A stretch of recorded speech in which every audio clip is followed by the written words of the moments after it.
I just Crap, pointed out the I- obvious. Screwed this up again. Sorry. I screwed up the post. Sorry if you get multiple pings from Gwes. You're good. We will be A little stressful right now, if you couldn't tell. Oklahoma. Keep that in mind. The storm is finally starting to And folding. Oh, now we got more tree limb damage I mean, here. either We're way. going to, that's actual damage over.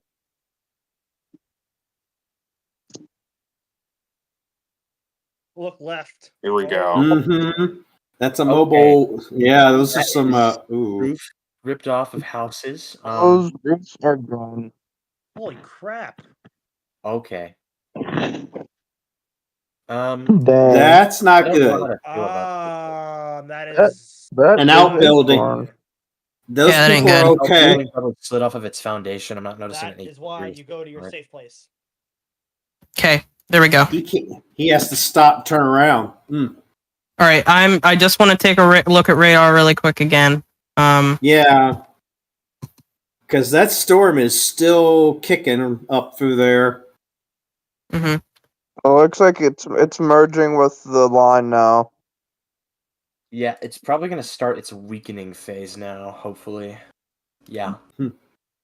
But just keep in mind, this is still going to be on the ground for about 5 or maybe 10 minutes. If you still live in Bartlesville, I would recommend being in a shelter right now.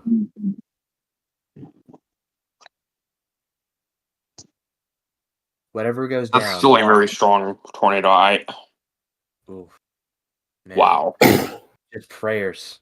Send prayers for people in Bartlesville. Keep in mind that this chaser, I don't even think got even all the way into the town completely. Oh my gosh, look at his stream. Now. Oh, Okay. Oh my god. Okay. Yeah, this. Oh. No. This is what we really did not want to see, and this is what tornado emergencies come from, and this is why they exist. All right, tornado emergency has been continued for Osage and Washington County. The tornado is now moving northeast at 50 miles per hour. I don't think I'm allowed to post this. Accelerating. This could be on the ground for more than another 15 minutes, but it doesn't matter. It's going to strengthen briefly, considering that it has another push from the or not the RFD, but rather the gust front from the line. But eventually it's going to occlude and get ingested by the line itself, which will probably eventually... Cameron, you think if I credit him, it would be a bad idea to post that? Yeah, don't post that. Yeah. Okay. That is not you can share it, but don't post it on Twitter. If he posted, I will retweet it, but that's a bad idea. I will be 100% honest with you right now, but what we're going to see tomorrow morning when the sun comes up is not going to be good. I'm not... It's going to be not... It's not pretty. I can make it out. I actually can make it out. If you just watch for lightning, you can see what you're looking at. See, like there, you can make out the trees. Yeah, right here. See that tree over there? It's lost some of its limbs. Right there, you see that? There's a pole. I can't even tell what's on the ground. Is that like a mattress or something? Oh my goodness.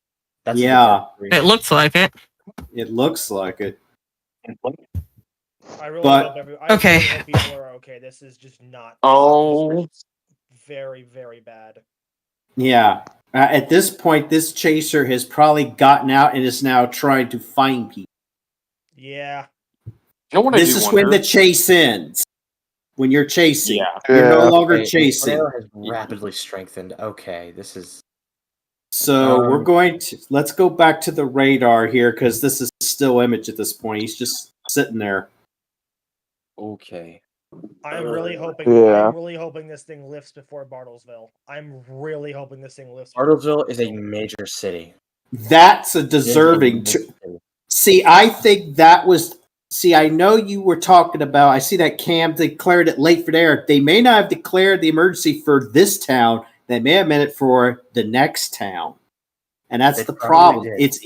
It's impact based. There is no definition.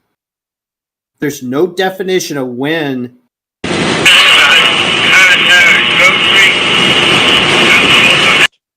Yeah, but we could make that decision at any.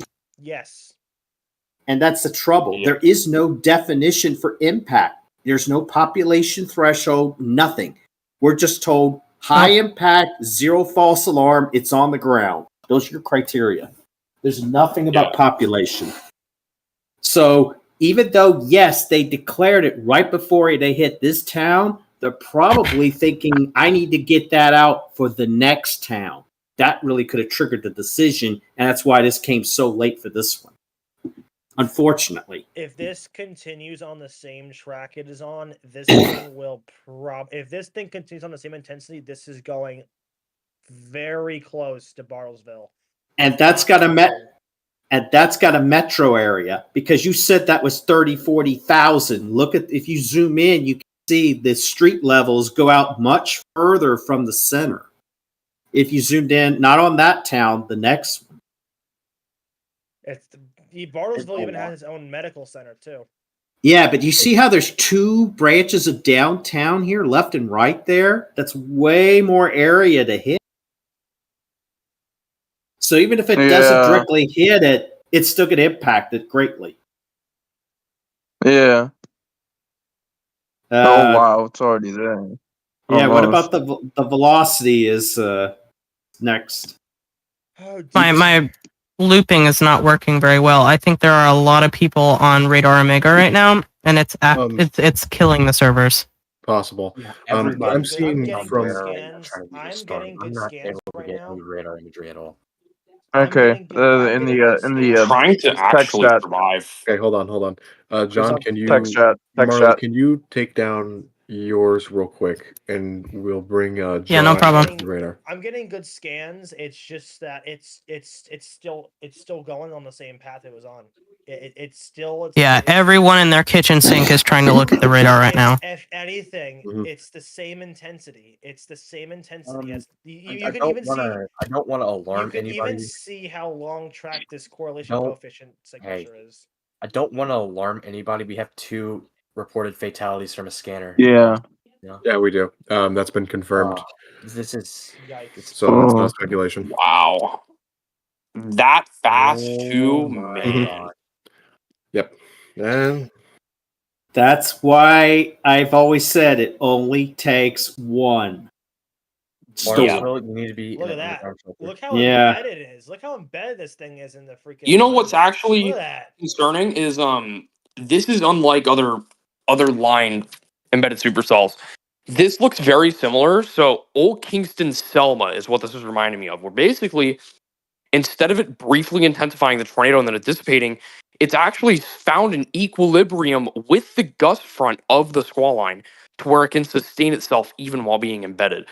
Supercell Old Kingston did the same thing. Long track tornado on the ground, discrete for about 10, 20 minutes, merged with the line, and ended up being on the ground for about 60, 70 miles. Also in total.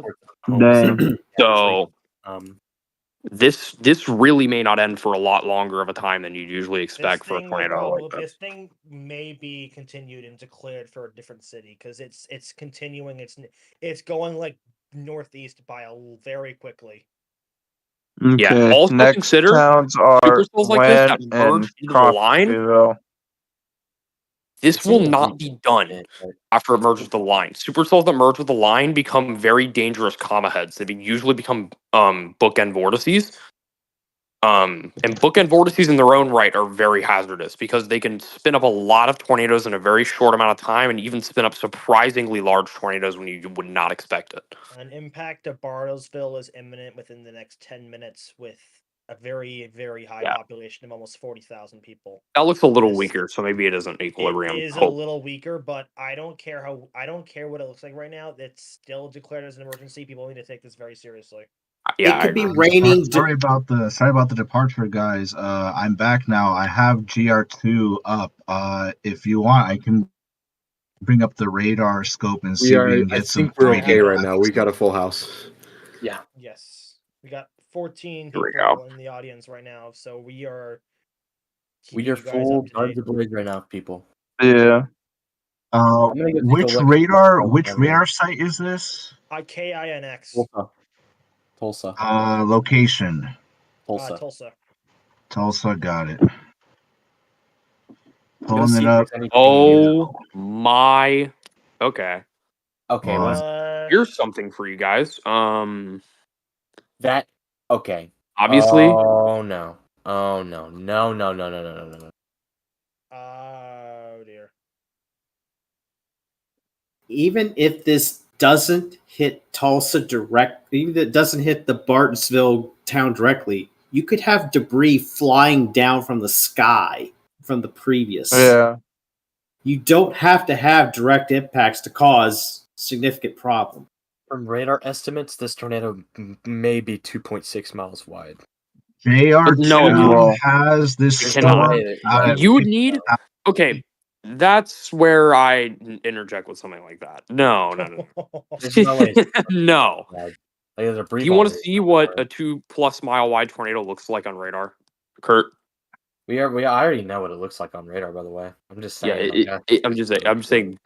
It does not look like Bassfield. Hey, we have pictures of this tornado right now. I would be shocked. There's one in special coverage.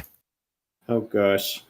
I'm posting it in live coverage. This was caught, I would presume, due to a lightning strike. Emergency has been downgraded to a PDS.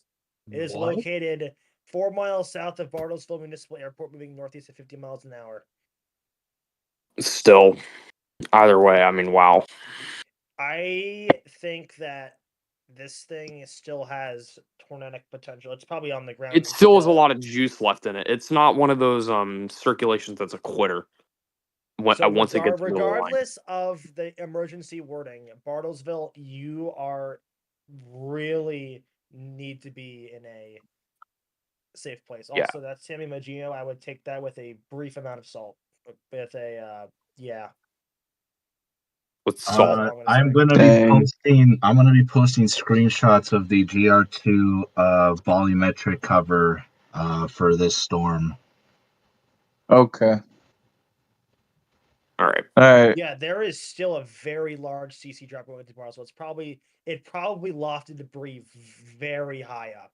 It did. I think I saw 31.6K from what I could I would not be surprised since it went through a residential area, but what was the I could not tell you exactly how high. It is such an intense storm that I would still be concerned about this thing hitting Bartlesville because it's going.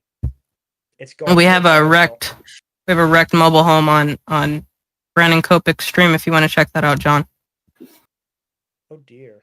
Let me go back a little bit further. Yes, remember how I was saying that mobile homes are not safe in tornadoes? Yeah. This is why. There's the circulation there. It's still alive, but it is weaker. I think that would have been kind of common sense, but yeah, well, this is America, so people are a little debated on that topic, unfortunately. Oh gosh, what's that guy doing? It's not that it's America, it says people. Yeah, I know. It's just people in general. Okay. Weakening though. The debris signature seems to be threshold still has some. Gracious. I don't even want to say a thing about this one. Right there. Okay. Oh, wrong tool. Threshold is saying that we have a rotation up to at least 20,000 feet. Makes sense. Do I even need to explain how wide this is? Because I can just do this. Do I even need to explain? It's still really wide. No, you can. Well, now you're starting to get into the fallout period where the tornado can't hold all the debris. So it's probably I am 100% sure this is likely still on the ground. Although it did probably just hit something big, considering the debris wall came. It's going right through downtown. It's just missed this area here. It's going straight for US 75 right now. Latest imagery from the rotation shows it moving now just to the southwest of Bartsville. I'm not gonna speculate a direct hit, but it definitely looks like it's gonna at least graze the western to northwestern side of the city. Okay, so given the synoptic forcing, the HRRR is expecting supercells to still materialize despite the limiting factors in thermos, which is pretty ridiculous. These supercells back here, or these storms back here, are still expected to be supercellular somehow. Thankfully, this somehow. Including So. All right, rotation is now entering Bartlesville at this time. I am going to say this because it's probably true, but people are going to probably go outside in Bartlesville and see random debris on their lawn because it's just falling from such high heights.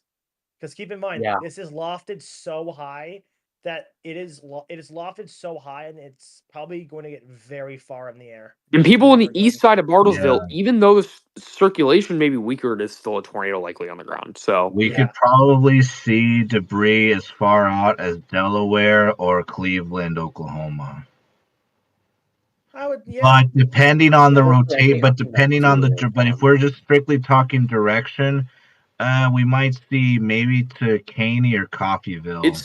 It's hard to speculate how far debris can fly. Like in stronger tornadoes, especially ones that loft debris, 20, 30, 40,000 feet into the atmosphere, there are cases where debris has been shown to fall 50 to 100 miles away from where the tornado occurred. Saying. So a general idea would probably be southern Kansas in the Caney or Coffeyville area.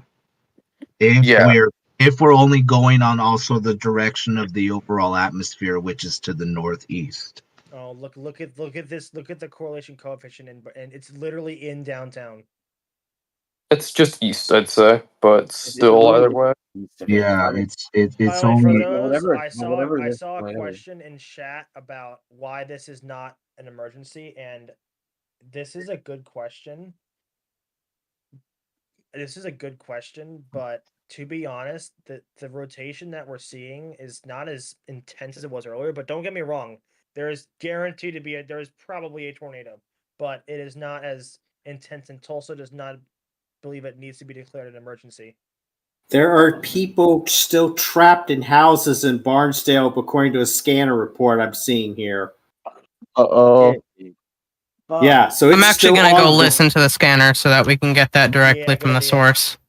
Yeah, so in other words, we may know of what's happened. There's still probably more. Probably off the ground at this point. It ain't over till it's over, friend. We gotta make sure. So now we're transitioning to part 2. Yes, this is not on the ground anymore, but keep in mind, these transition into bookends that produce several tornadoes potentially in quick succession. So I expect to see just a string of tornado reports after this. Speaking of, I have another rotation report just to the east of Ochalada. I'm seeing a threshold going at least up to 10,000 feet. Looks pretty small, but I'm gonna keep a note on there. There could maybe be some flying debris or something around that area. I'm sorry if you guys are watching the Gwest media right now. I'm not sure what happened, but we accidentally retweeted that the tornado warning or tornado emergency was still happening. So please ignore that if you just saw that. It's been deleted. Okay, rotation has let up. Rotation has let up on the Bartlesville storm, but regardless, this is going to be a very, very. It's the path this tornado took is going to be a very important survey for Tulsa, and we let Tulsa and the National Service do their job. We do not speculate. We let them do their job. Volumetric data hasn't been updated for the last 12 minutes. I'm assuming Tulsa's probably keeping that before it goes out. Yeah, I would imagine this thing's probably this. I would imagine since this tornado's had history, like Patrick said, this warning is probably going to extend it a little bit further north towards the Kansas border. Probably to the Kansas border. I mean, if it's had a history and it still shows an area of, concern, I would imagine that this will be warned probably for a couple cycles, and then we'll see what happens. But we're having reports of straight line damage just to the north and into Kansas around the here we go, guys. Liberty area. All right, get ready for tornado spam. All right. Yeah, they're already rotating. Okay. Wow, that's south of Oklahoma City. Oh my! So the environment has changed. Here is area number 2 of interest. These are already special. There you go. And they are They are south of the linear mode in north of Oklahoma City. This is a different area. Yep, and it's changed. The environment has changed. So now I There don't.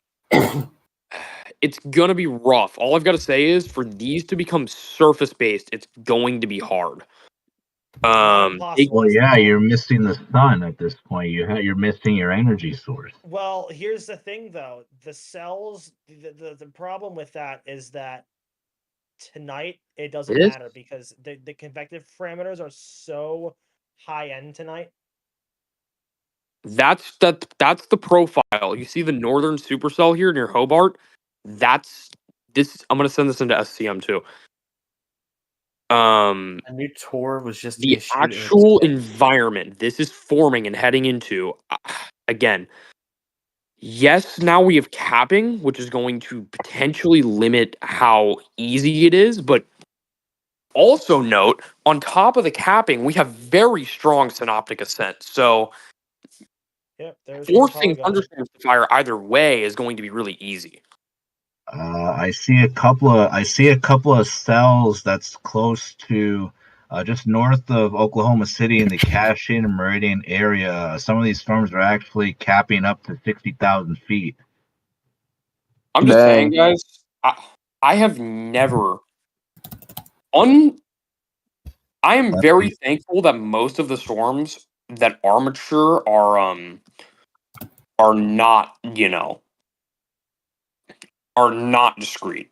That's all I'm gonna say. Other than obviously what just happened, because man, yeah, I'm at a loss of words for what just happened. Could Like, produce a tornado at any time it's a complex in the emotion. newest warning.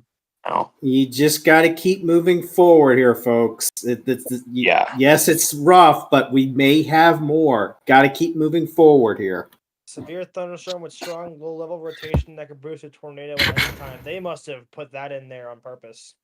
They typed Yeah, it in there. that's a custom text. All right. It looks Alright, like that's right. TLX is showing 2 areas of possible rotation near Seaward, just north of Let me see Oklahoma. what our synoptic ascent looks like, guys. Yeah. Oh, so I see why these fire and sustain. Yeah. Yeah, the dry line collided with the cold front, I know. Yeah. No, that's not the problem. That's not why. Really? Someone told me that was what it was. What No. was it? So there's this thing called being directly at the nose of a 120 mil or 120 knot 300 millibar jet. Yeah, that would do it. That would do it. The shear has arrived. The jet has arrived, really.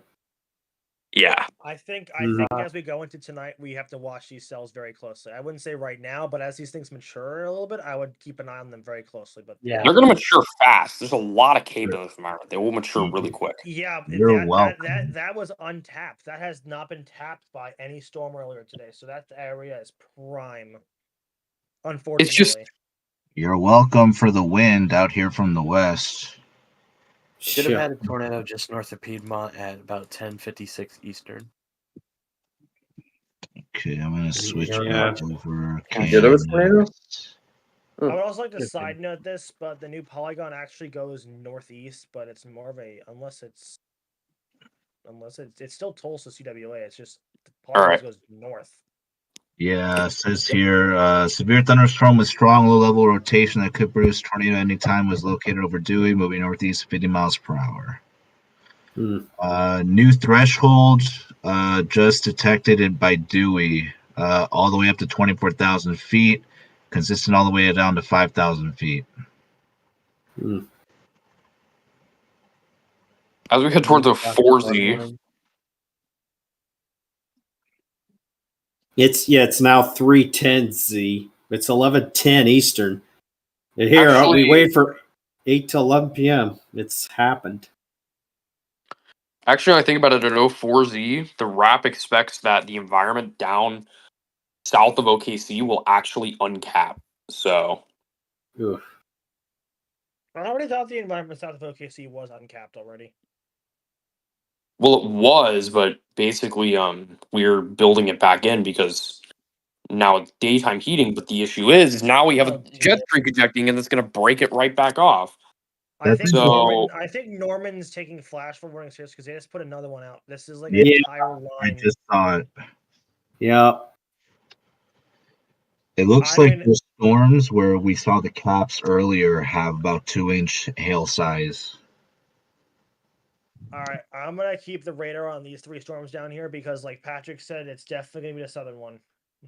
Yeah. I know Oh, I said that. Yeah, I'm gonna make that. I'm gonna say it's the southern one or the one out ahead of everybody. That should be like an actual like new thing that There's a new just tornado watch out, say. guys. Wait, what? They put a new one out? Yeah, new NATO watch. New one, number 193. It's not PDS, but it is for southeastern Oklahoma into northwestern Arkansas, and it includes Widespread gain damaging when gust likely. The watch probabilities are 70-40, 80-20, 30-10, and 95 or greater. It's not PDS. So that still has that potential for tornadoes, obviously. Not like we didn't know that. There's definitely a risk for tornadoes already. And that's the new watch. Yeah, the new Yeah, we watch just is have one with a caliber we haven't seen in. yeah. Well, we really haven't only seen in a few days, which is the craziest part. We have 3 more days. We have 3 more days to watch. Yeah, Tomorrow, Tuesday, Wednesday, I'm not Thursday. really interested in about Thursday. Wednesday. Wednesday is a big deal. Wednesday is going to be pretty big. Thursday, I'm on the fence with because that's kind of my area, but it's probably going to go south of us because that's how it sets up usually.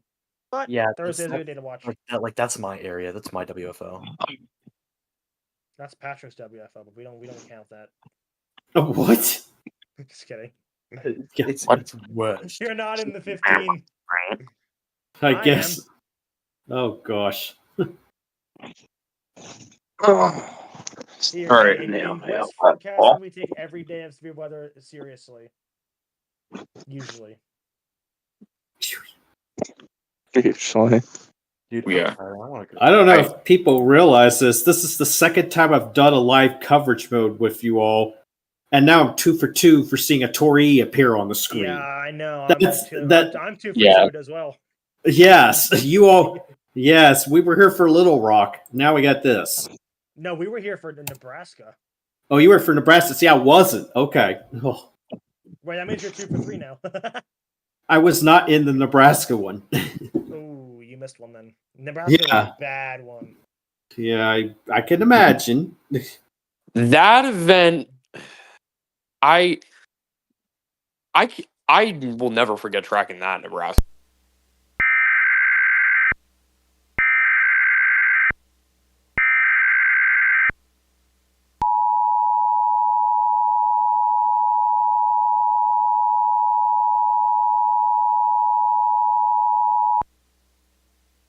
The National Weather Service in Norman has issued a flash flood warning for northwestern Canadian County in central Oklahoma, southeastern Kingfisher County in central Oklahoma, northern Lincoln County in central Oklahoma, southern Logan County in central Oklahoma, southern Payne County in central Oklahoma, until 1:15 a.m. Central Daylight Time. At 10:09 p.m. Central Daylight Time, Doppler radar indicated thunderstorms producing heavy rain across the warned area. Up to 2 inches of rain have fallen. Additional fall amounts up to 2 inches are possible in the warned area. Flash flooding is expected to begin shortly. Expected hazards include flash flooding caused by thunderstorms. Source: radar. The following impacts are expected: flash flooding of small creeks and streams, urban areas, highways, streets and underpasses, as well as other poor drainage and low-lying areas. Some locations that will experience flash flooding include Guthrie, Cushing, Piedmont, Perkins, Stroud, Lakeston, Yale, Okarche, Cashin, Kearney, Calumet, Tryon, Ripley, Agra, Coyle, Cedar Valley, Cimarron City, Kendrick, Meridian and Avery. Turn around. Don't drown when encountering flooded roads. Most of flood deaths occur in vehicles. Be especially cautious at night when it is harder to recognize the dangers of flooding.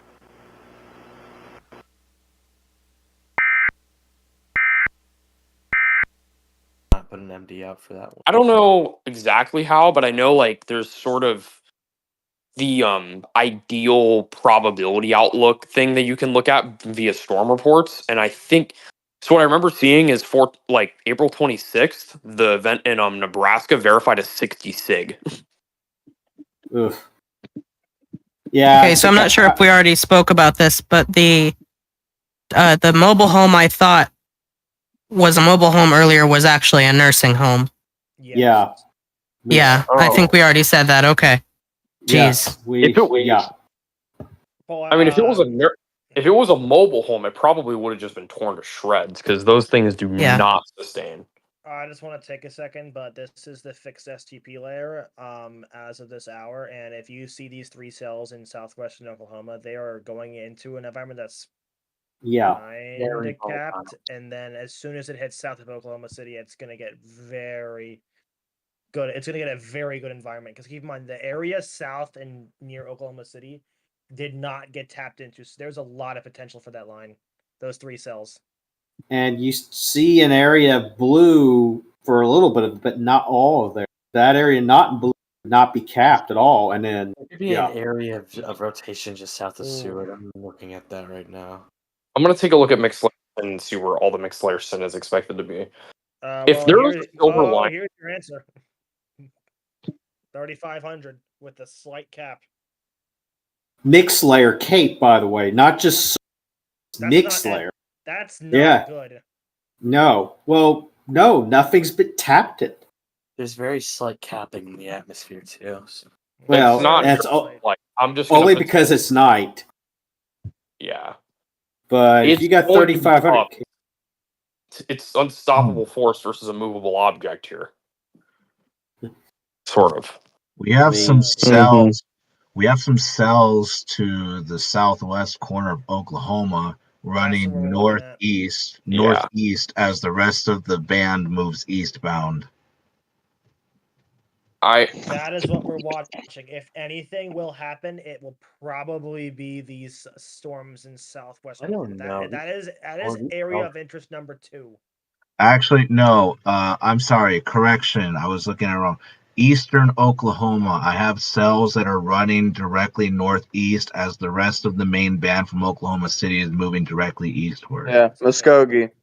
That's a fair point. I mean, those are confluents, but they're moving directly into the line. Unlike the cell that produced the violent or the very strong tornado near Barnesdall, that supercell was moving more so like pretty parallel line. So it took a long time to get ingested. But this is not going to take a long time to get ingested. So I don't see how these would. The tornado warning in northern Oklahoma has been, I believe, expired. It has been dropped. Hey, by the way, the one that was near Bartlesville, Kansas, there might be a spin up tornado. I'm gonna go ahead and keep monitoring northern Oklahoma into the northeast sector, just in case something pops up. Down here, which cell do you want? There's like 20 severe thunderstorm warnings. Yeah. Sorry, 15. I was close. It's still. All right, look at this line going into Kansas City. Look at that line. Yeah. Spot the kinks in this. Maybe that one little bit right there, the interstate. that was right. One. Yeah, and then you have to go down to past that to. That is not a good line. Dude, I'm not no, and you see the bow right there. That's going to be straight line winds where it bows forward. Yeah, that's the biggest. I would be honest. I saw the biggest risk for Kansas today, and near Kansas City was straight line wind gusts and very strong winds. Not tornadoes, strong winds. Okay, I think we have. Where's it at? Is it for this county right here? Nowata County. Okay. By the way, we need to be watching for QLCS spin-ups too. I'm not sure. Kansas City didn't decide to warn it, but if you take a look near Ottawa, Peoria, Kansas, there has been a QLCS spin-up that's been ongoing for about probably 10 minutes now. Is it the southern one down here? A spot A spotter in Bartlesville says there's been damage to a Hampton Inn. Jeez. Okay. Honestly, it could have been way worse. Yeah, that's the second one. So just be glad that Bartlesville wasn't hit as hard. Yeah, Yes. I think that was definitely a big To diversion. put into perspective just how ridiculous this environment is tonight, from just a perspective of like pure ingredient overlap.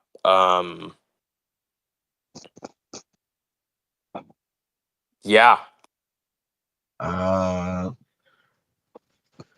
Let's see.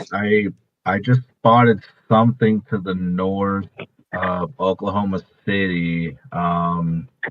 There is some profile there, but it's not a lot. It's only up to 14,000 feet. But I'm gonna keep an eye on the Seaward area just north of Oklahoma City. Oh, I'm so tired, dude. Should I go to bed or should I try to stay up?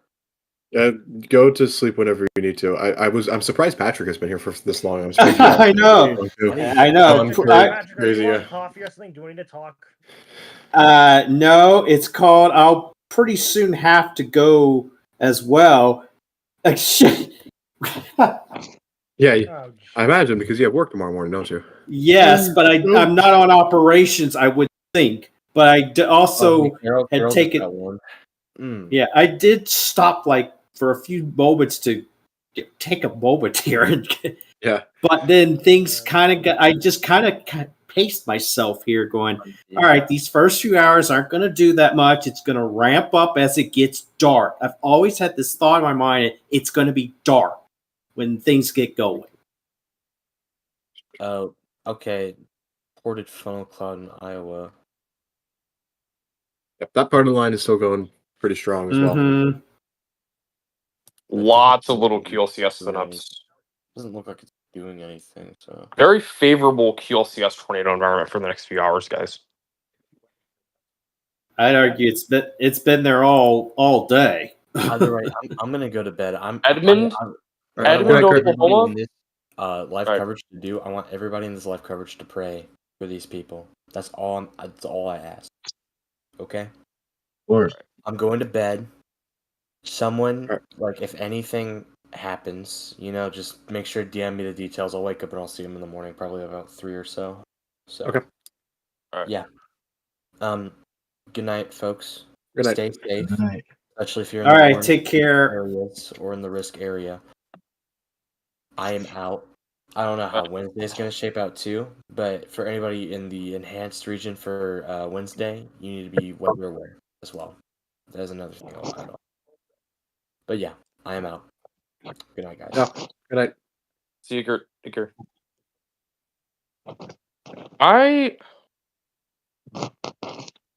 So actually, I think Tuesday looks synoptically more interesting than Wednesday does. Ooh, big opinion. Let's see. How come?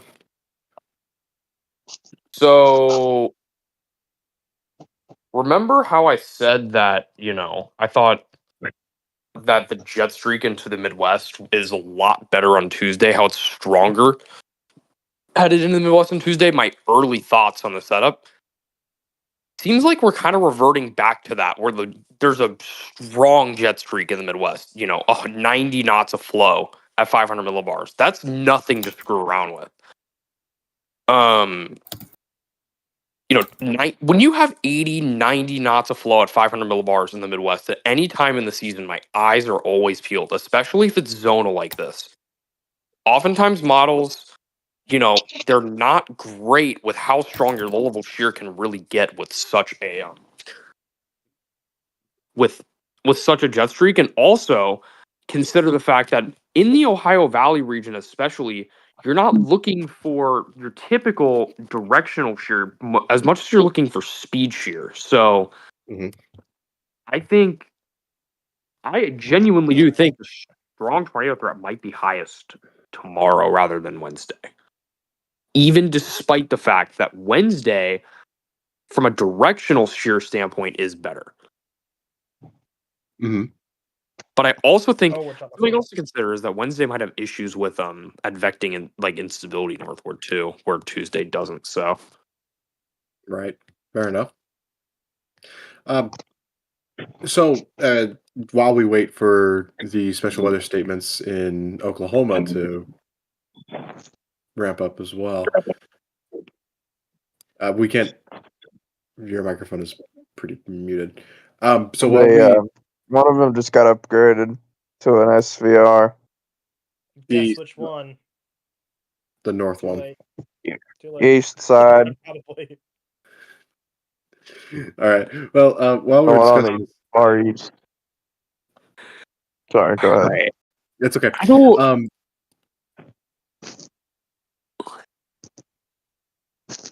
Ball, let me talk. No, you're good. I don't think, like, looking at these supercells that are trying to materialize in this capped environment, unless they head east and the environment uncaps, like, they're gonna struggle. They're really gonna struggle in an environment. This isn't a lightly capped environment. It isn't an environment where it's like, oh, there's minus 20, 30, 40 mixed layer scent. No, we're talking about minus 150 mixed layer scent. Yes, you have 700 SRH. Yes, you have 3000 K, but minus 140 mixed layer sin is not going to allow anything to fire. Or at least it's not going to allow anything to fire quick. It's going to really struggle in an environment so capped. Why would someone think that a negative mixed layer can actually help induce anything, though? I mean, I should be pretty straightforward with that. A mixed layer needs to be at least in the positives for there to be something actually cooking off in the atmosphere.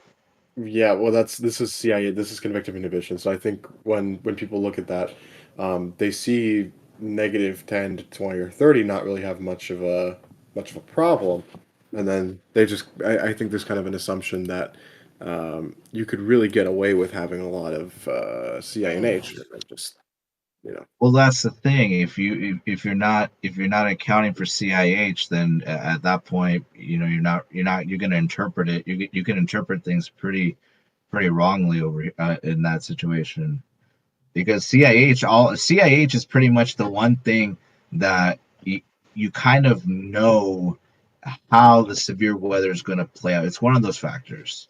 But I think we can't. I mean, we can't really assume anything about what people are going to think. So I suppose the severe thunderstorm warning. So this is baseline severe thunderstorm warning: 60-mile-per-hour winds, quarter-inch hail. This one is the one that is going to be moving into the straight towards Oklahoma City, of course. Yep. Of course. Great. well, it's better than the one in the Northeast. Northeast has 60-mile-an-hour wind gusts and $half size hail. That's oh, there it is. Okay. So I don't know if I'm gonna send in something for tomorrow, and I'm gonna show off something that I look for. Other than the plains, the only other area that I think is really classic for all hazard severe supercells is the Ohio Valley region. And this sounding here will explain why. So let me just send this into forecasting chat. Here we go. Okay. Here's a sounding for tomorrow. This is why having a 90-knot jet streak over the Midwest is important. Wow. I'm looking for something I can't see. Oh wait, never Yeah, I see it. Yeah. Yeah, that is a lot of upper level. It's balanced. You have all hazards here. I also see a distinct lack of cap, but then again, that is the HRRR, so take that with a grain of salt, because as we've learned today, HRRR can't forecast anything. Sure can. Very well. Sorry. It's I'm going to distract you guys a little bit. There seems to be a forming tornado, or at least tornado signature, southwest of Meridian, Oklahoma. That would be a hook That north of is the Oklahoma City metro. that is what I just saw right now. I was just going to Yeah. mention that. Which Mhm. cell am I looking for? Oh, I probably on the wrong. I was actually part of a line. It will be southwest of Meridian, Oklahoma, which is north. Hold of on, I got a Meridian. screenshot coming through. Oh, you mean this one? This one. Yep. Oh, north of. Okay. Wow, embedded in that. Yikes. There you go. That is actually quite the embedded cell. Yeah, it is. I have cap on that particular cell to be at 55,000, so it Ugh. might be a pretty potential over there.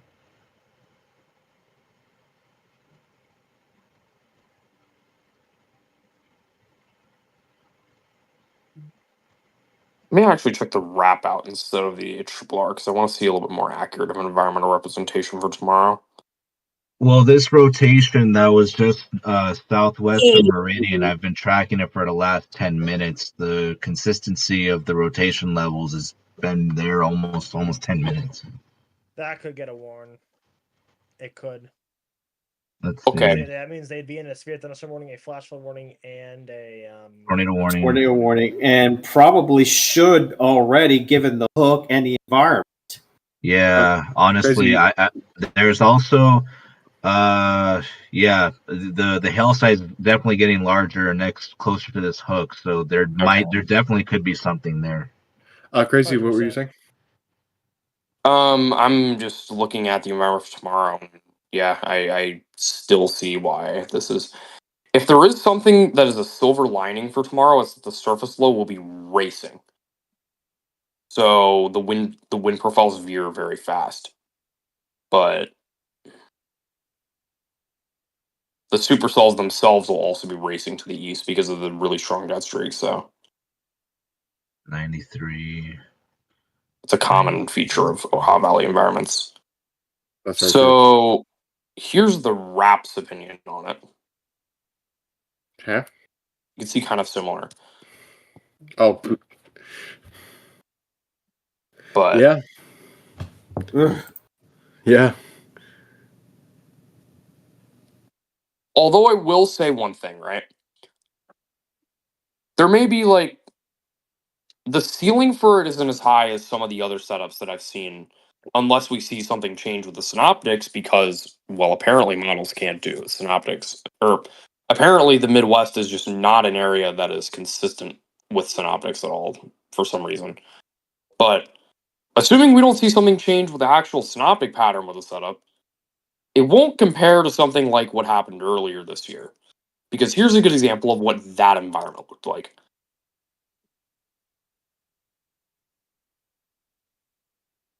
And yeah. Okay, threshold for the rotation profile next to Meridian is still consistent, but the base is elevated from around 2,000 to 4,000 feet. Okay. To me, this looks like one of those like just bull O-rings. It's like not. It might not be anything, but the profile's been consistent for 10 minutes, so I'm just gonna go based off that. All right. Yeah. We have some damaged photos from Barnsdall as well. This is not from the stream from earlier. This is from somewhere else. I've posted in the special live coverage chat. that's the same person I have the stream on for.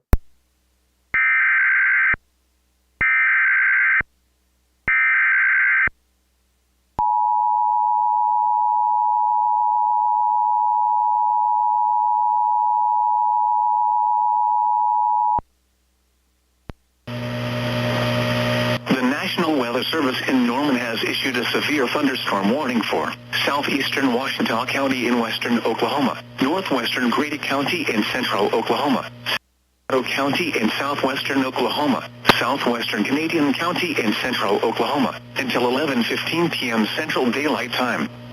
At 10:27 p.m. Central Daylight Time, a severe thunderstorm was located near Alfalfa, moving east at 60 miles an hour. Expected hazards include 60-mile-an-hour winds wind gusts and quarter-size hail. This is a radar-indicated threat. The following impacts are expected. Hail damage to vehicles is expected. Expect wind damage to roofs, siding, and trees. Locations impacted include Binger, Eakley, Gracemont, Lukiba, Fort Cobb Reservoir, Kogar, Alfalfa, Albert, Lake Chickasha, Cedar Lake, and Cowden. For your protection, move to an interior room on the lowest floor of a building. A tornado watch remains in effect for the warned area.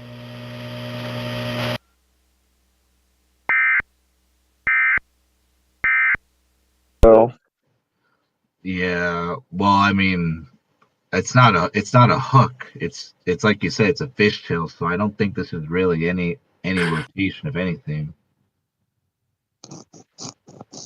Oh, I have a fun fact for everyone. Oh, what? So you know how tornado emergencies exist? Right. Mm-hmm. Someone Yeah. from the National Weather Service in Memphis sent out a impact-based tornado warning guidance sheet, and they say that population density is not a deciding factor usually. Ah, Right. That makes sense. Right. yeah. It's Also, impact. This is going in special coverage, and I am also pinning it because it's also very important. Marley? Yeah, but I just heard on the scanner that US 75 is closed northbound and southbound in Bartlesville because I didn't hear the full thing, but I would probably assume it's because of debris. But I did hear that they closed US 75 southbound and northbound. So That's the highway that takes you to Bartlesville, isn't it? Or yep. all right, makes sense. Unfortunately, it looks like the continued threat for severe thunderstorms and even flash flooding too. That's not going to help with any cleanup of debris anytime soon. Okay. so Okay. I Crazy first. That's Blackbird. That's what I. Oh, sorry. No problem. I would be watching if I were to be looking at any cells in the short term. I'm not super interested, or I am kind of interested in what happens to these cells in Western Oklahoma, but I think the sin is just so overpowering over here. At least for the moment. Like, you have crazy strong forcing, but it's going to be really hard. Now, somewhere where it isn't going to be as hard for storms to fire is going to be in eastern Oklahoma. Now, the issue is that your warm sector is now cuffed. And when I mean cuffed, I mean like storms can only move as far, like a certain amount north before they just simply get undercut by the MCS. So storms have to mature fast. Yeah. But if they do, then obviously we still have a significant tornado threat nonetheless because yes, tornado or the profiles are really potent. And that might be a small circulation that actually is a little tighter near Meridian. Yeah, I just posted the Meridian screenshot. It looks like rotation's getting tighter. Also, we're getting radar of hail signatures up to at least 1.5 inches close to the rotation. oh, Jason. Okay. Wow. So remember how I said models are not great with the synoptic pattern in the Midwest? Mm-hmm. Do you want to see what the trends have been today with the jet streak? Mhm. Do you want to see Not- exactly Not what I'm doing talking about? models, I'm guessing. I'll give you a hint. Ooh. It didn't handle it very well. Nope. Yeah, that's what I thought. That's a disturbing picture you just put there, Paul. Oof. Oh, yes, that's in live coverage chat. That was from a Fox stream, local Fox stream, and yeah, the roof is on the road. On the road. So, That's not where the roof belongs. So, guys. No. And I see a whole bunch of trees. Ugh. Holy crap, you're not kidding. That is an actual, like, well-built roof, too. Holy moly. Mm-hmm. Yeah, that's like someone's. There goes Cheryl's. No. No. Rotation profile looks to be tightening up also a little bit now, just to the southeast of Meridian, with profiles going up to at least 30,000 feet, strengthening around the 12,000 to 9,000 feet region. All right, guys. By the way, I would say this because I know you keep saying about the southwest storms not going really that far, but the thing is that as they move further north and east, they're kind of gonna get into like an environment that's less capped. So I'd just be slightly knowledge Wait. about that. All right. Yeah. Wait and see. Crazy. So I'm gonna put this in forecasting chat for everybody. On this episode of the models doing absolutely terrible the day before an event, I introduced to you this monstrosity. Oh, I saw that one. Dang. Dang. I saw that one. Yeah. Ooh. All right, let me click through it. There's a reason why we don't. If we allow can EAS describe to what do we're, stuff. if we can describe what we're seeing to the audience. Basically, are you talking about for tomorrow, like what I sent in? No, what you just sent in the posted. forecasting chat.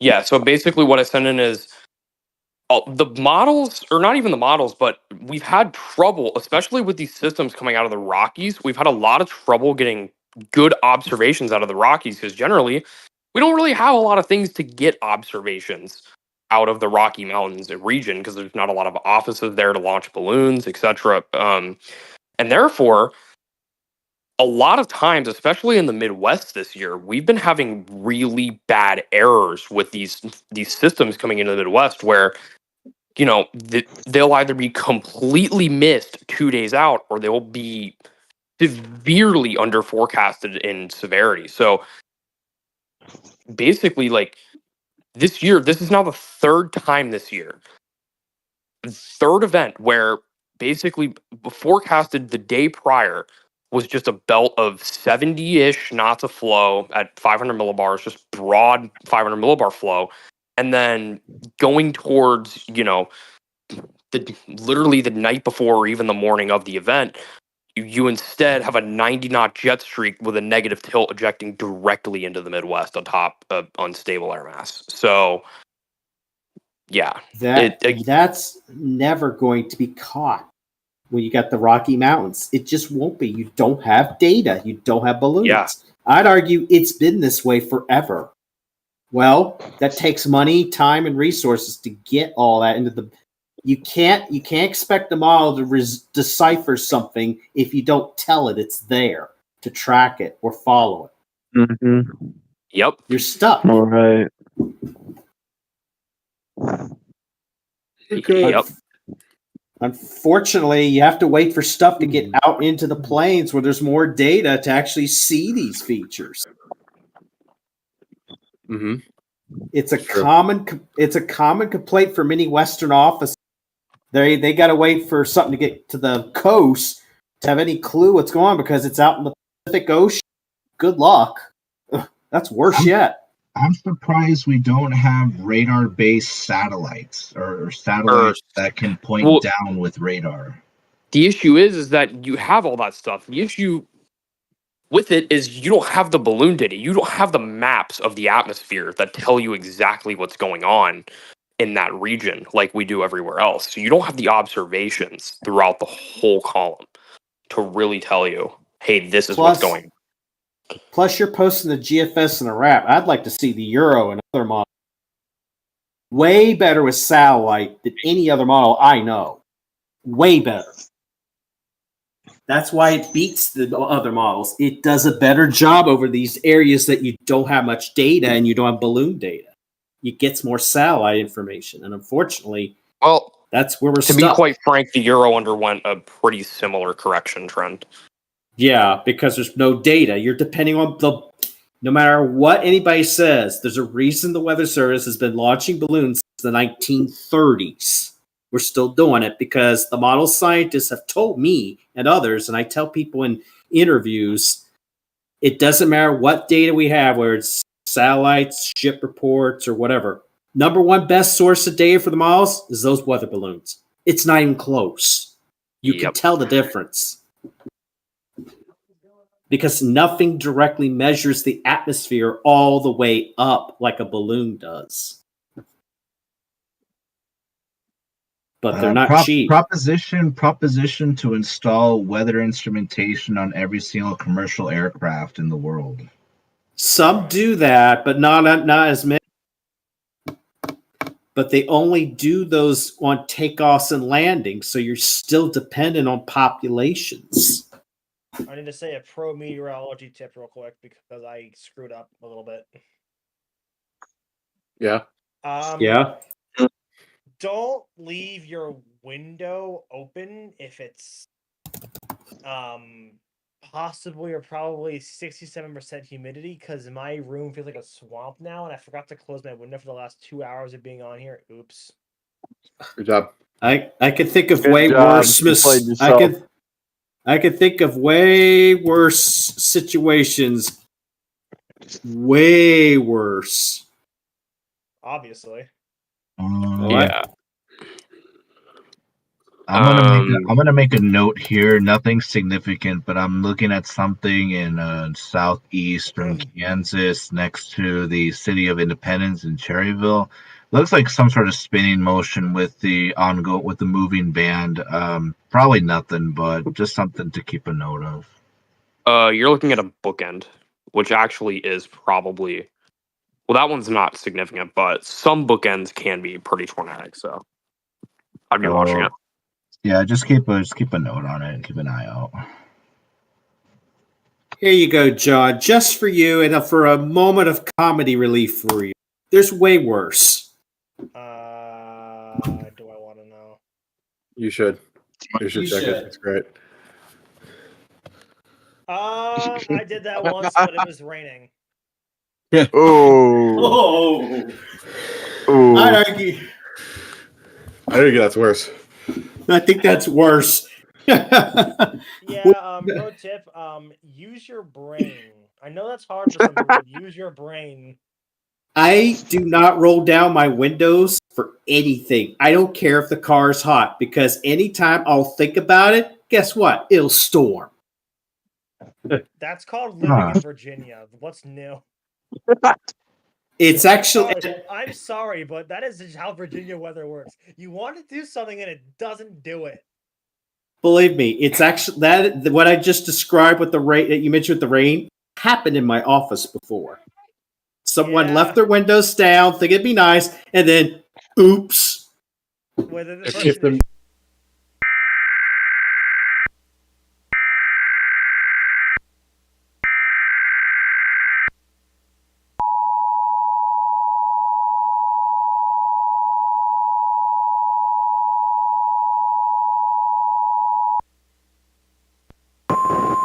The National Weather Service in Tulsa has issued a severe thunderstorm warning for southern Rogers County in northeastern Oklahoma, southeastern Osage County in northeastern Oklahoma, Creek County in northeastern Oklahoma, west central Mays County in northeastern Oklahoma, northwestern Wagoner County in northeastern Oklahoma, northwestern Okmulgee County in northeastern Oklahoma, southern Pawnee County in northeastern Oklahoma, Tulsa County in northeastern Oklahoma. 11:30 p.m. Central Daylight Time. At 10:41 p.m. Central Daylight Time, severe thunderstorms were located along a line extending from near Claremore to 3 miles east of Banks Riverside Airport to 2 miles north of Stroud, moving east at 25 miles per hour. Expected hazards include 60 miles per hour wind gusts and half-dollar size hail. This is a radar-indicated threat. The following impacts are expected. Hail damage to vehicles is expected. Expect wind damage to roofs, siding, and trees. Locations in or near the path include Tulsa, Broken Arrow, Sand Springs, Claremore, Bristow, Pryor, Owasso, Bixby, Sepulpa, Jenks, Glenpool, Coweta, Pryor Creek, Catoosa, Verdigris, Manford, Drumright, Shodo, Inola, Kiefer. This includes Interstate 44 between mile markers 178 and 252. For your protection, move to an interior room on the lowest floor. A tornado watch remains in effect until 11 p.m. Central Daylight Time for northeastern Oklahoma. A tornado watch also remains in effect until 5 a.m. Central Daylight Time for northeastern Oklahoma.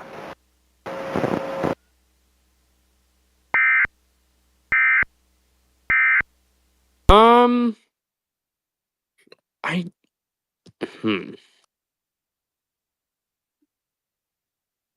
What the hell? So aloft near Kearney, Oklahoma, there's a very strong mezzo, but I'm just trying to see if it's actually surface based or not. A hook is there. I Where just want to see where if it's where where ingesting are the you alpha looking value. at? Where are you Kearney? looking at? Oh, Kearney. Okay, I got it here. Yeah, that's supercell. I'm trying to see if it's trying to be surface based again. Let me take a look at it. I'm accessing Tulsa again. Give me 1 second. Or not Tulsa, Oklahoma City. Let's see. Very powerful aloft. Data. Okay, so I do have a rotation signature southwest of Kearney, just right to the east of Fallis.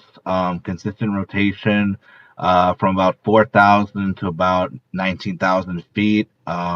Pretty consistent looking at the previous data last couple of minutes. Yeah, it's been there at least five minutes. It's been there at least 5 minutes consistently. This is down. Actually, we have radar is saying that just to the west of Kearney, we actually have 2.6 hail size. Bless you. Almost 3-inch Okay. hail. This is actually downscale development here. I'm just noticing it. I'm looking at the broad scale.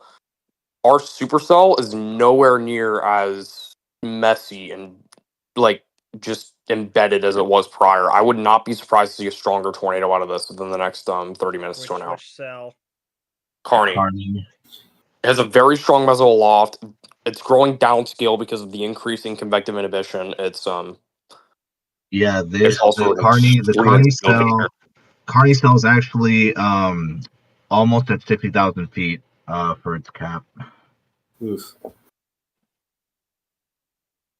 Yeah, with almost 3-inch hail size, that's not good. That's not good. Oof. Oh yeah, this is.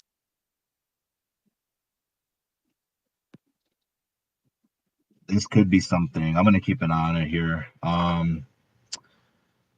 Okay. Just when you thought the night was over, just begun. Well, remember, I remember the rotation that we were capturing from Meridian not too long ago. Yeah, it's the same one. This the same rotation. It is. Yeah. It's the same one. It's the same storm. Well, no, I'm saying that because for a while there, it looked like it disassociated just as it went through Southeast Meridian, but then it looks like it came back, and now you can actually see it more pronounced near Kearney. This looks than it ever did before. In terms of where the storm is positioned and how it's behaving, this is far more likely to produce a strong tornado now. Let me look at NROT over here. Oh yeah, definitely we have a signature. We do have a signature just southwest of Kearney. Wow. Okay. Let me see. Figured out.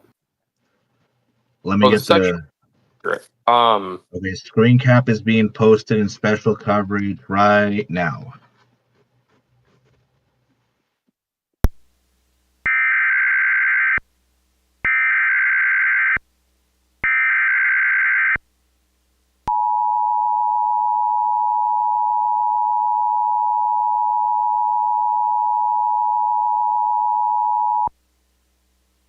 The National Weather Service in Norman has issued a severe thunderstorm warning for southeastern Kingfisher County in central Oklahoma, Lincoln County in central Oklahoma, northeastern Oklahoma County in Oklahoma, Logan County in central Oklahoma, southern Payne County in central Oklahoma, until 11:30 p.m. Central Daylight Time.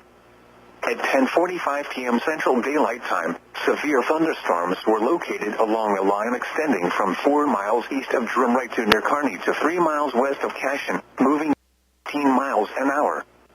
Expected hazards include golf ball size hail and 60 miles an hour wind gusts. This is a radar-indicated threat. The following impacts are expected: people and animals outdoors will be injured. Expect hail damage to roofs, siding, windows, and vehicles. Expect wind damage to roofs, siding, and trees. Locations impacted include northeastern Redmond, Guthrie, Cushing, Chandler, Perkins, Stroud, Langston, Luther, Davenport, Cashin, Wellston, Kearney, Tryon, Ripley, Agra, Coyle, Cedar Valley, Arcadia, Cimarron City, and Warwick. For your protection, move to an interior room on the lowest floor of a building. Torrential rainfall is occurring with these storms and may lead to flash flooding. Do not drive your vehicle through flooded roadways. A tornado watch remains in effect for the warned area.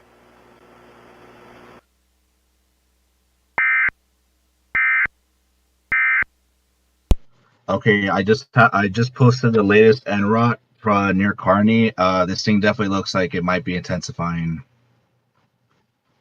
Oh no, that's not a good scan for. It's a messy embedded supercell, but it's huge and is in an environment you don't see. That was probably a bad time for it, but I'm probably gonna head off soon because I have been up for like way too many hours watching weather. Yeah, Yeah. go ahead, man. This ain't a Yeah. full-time job anyway, so. Yeah, and pretty soon I will be needing to head off to a full-time job eventually. Although hopefully not watching this though. Patrick, I'm a little lucky because I don't have school. I'm like a good majority of people in this right now, but Yeah, I realize that. And I've just been on a day off, but soon I'll need to get some rest. I'd rather sleep in on a day off than be watching the weather. Well, yes. But I just this came up and well, I was around. It's your calling. We get it. We get it, Patrick. Well, yeah, and some of this I try to help people understand. What are you looking at? Why? And Yeah, we get you, man. yeah, if anyone wants the radar, go for it. Yeah, I don't have any of the radar stuff. You have to do. Yeah, let me. I got it. Oh. I got it. All right, we'll stream it right here. But yeah, totally get it. People obviously are a little bit tired. Obviously, I was actually doing my work schedule today while this was going on. We lovely. put in SCM, not SCM. We did the first posts, and then I had to go to a work meeting, and Cameron was like, "Where are you?" And I'm like, "Who do you think I am?" At work. Yeah, I had a meeting with my supervisor. I'm not gonna. Yes, that takes priority. Understandable. There's gonna be more days that I'm gonna be working than high risk days. So Okay, I found the. Oh dear, that's the Hampton Inn. I think. Where do you see Tornado just went up near Kearney. Special coverage. Oh, I There's see a it. video. Ooh, it's like that's. Oh, that looks like the end. Yeah, and some other building over there. Ooh, I mean, okay, looks like the hotel is mostly there, but ooh, that's a little concerning. That's concerning. I'm pretty sure. I mean, with considering the fact that there is debris, light metal debris right there. I mean, you're obviously looking at probably some shattered windows. All right, at that You guys end, want to probably. see? Oh, you guys want to see the stupidest observed sounding you're ever gonna see in your whole life? Yeah. Norman just released an O3Z observed sounding.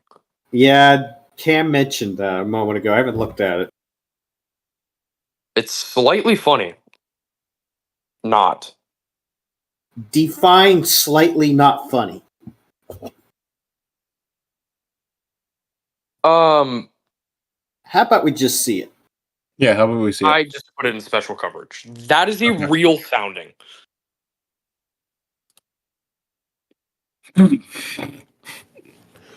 What the hell? Okay, let's see this. Where did you stick this? Special coverage. Okay, I'll look. Wow. Okay. All right. And the sounding cut off. Probably got lifted into the storm. It cut off with probably another 500 cape to go, and there was still 3,000 mixed layer cape observed. Oh my god. I mean, that's a testament to show just how ridiculous this is. Well, we have a cell that's moving there right now, so Never mind, that you got. Never mind the 38 knots of 0 to 1 kilometer shear. Ugh. Or we got a 50. TOR. We have a TOR issued by Norman for Kearney all the way to Stout and Davenport. Hazard, tornado, and hail up to 2 inches diameter, radar indicated rotation. Ugh, there you go. lovely. Ugh. Yeah. Yes. All right. Where is this in relation to Oklahoma City? Well, to the northeast. We're just past it. We're almost northeast of it now. Okay, that's a cell you've been watching all. Okay, got. Yep. Yep. I think honestly the best looking cell is not the one heading directly into Oklahoma City at the moment. It looks like it's a little bit weird, like formation.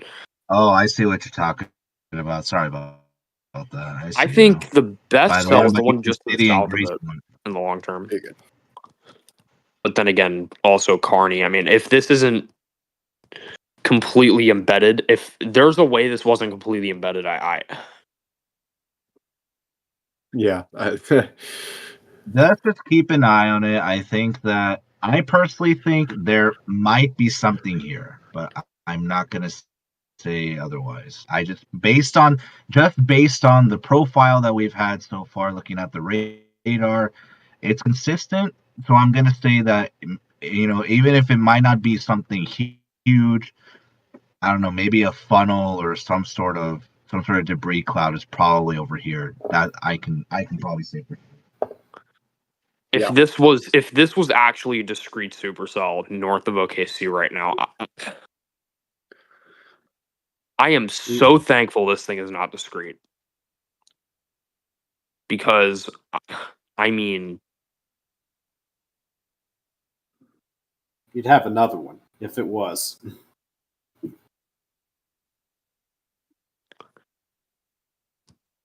and actually, even though it's not discrete, it's kind of almost like a southeast environment. There's so much shear in this environment that I wonder if it'll produce big time even while being half upscale. There's a possibility, that's for sure.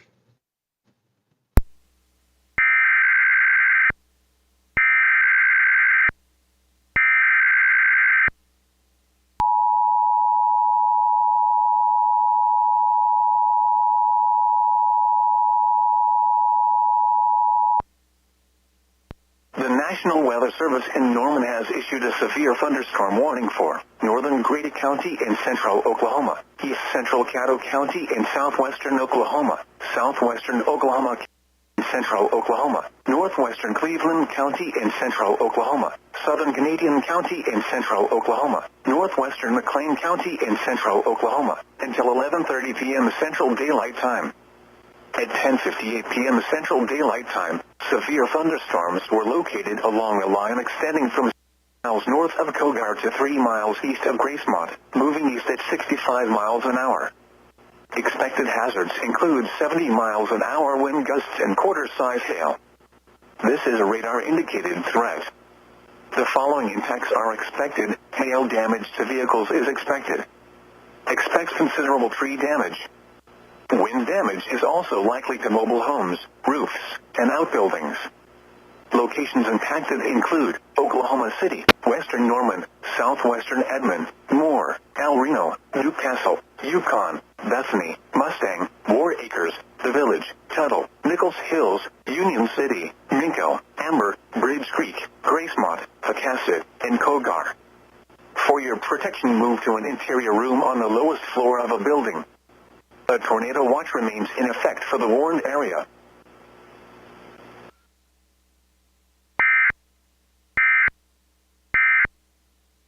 It's so much shear, you're blowing the tops around all over the place. Yeah. Yeah, exactly. there is such a thing as too much. Yeah. Actually, too much shear. I know a day. I know a day with too much shear. Okay, I just got I know a day another with too much shear. rotation profile signature from Kearney has been updated. It is now a stronger profile. We have from at least 26,000 feet down to 8,000. We have parameters up to 2.1 as low as 1.3 to 1.7. All right. Okay.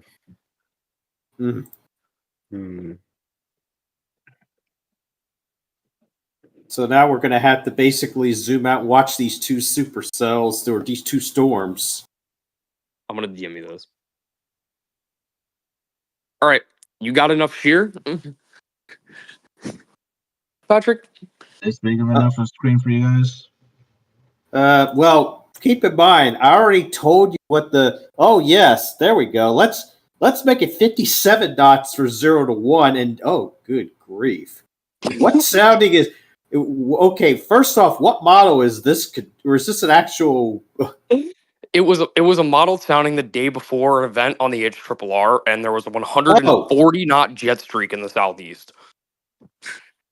With SRH of you'll love this, Paul, of over 1,000. I did see that too, and I was like, yeah, this is not going to happen. I mean, here's the thing: just 400 by itself is a noteworthy number. That's not something you see often. No. And here we're just, let's just make it 1,000 like it's nothing. Wait a minute. Okay, we're not gonna. Yeah, we're gonna just toss that in the trash bin with the other HRRR run. Yeah, pretty much. And accordingly, so that they did not verify. The I funny hope part not. as well, I would hope not. Yeah.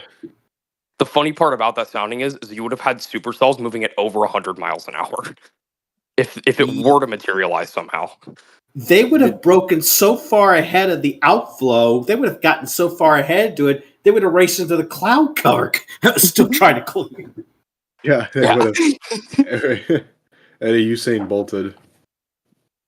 Yeah.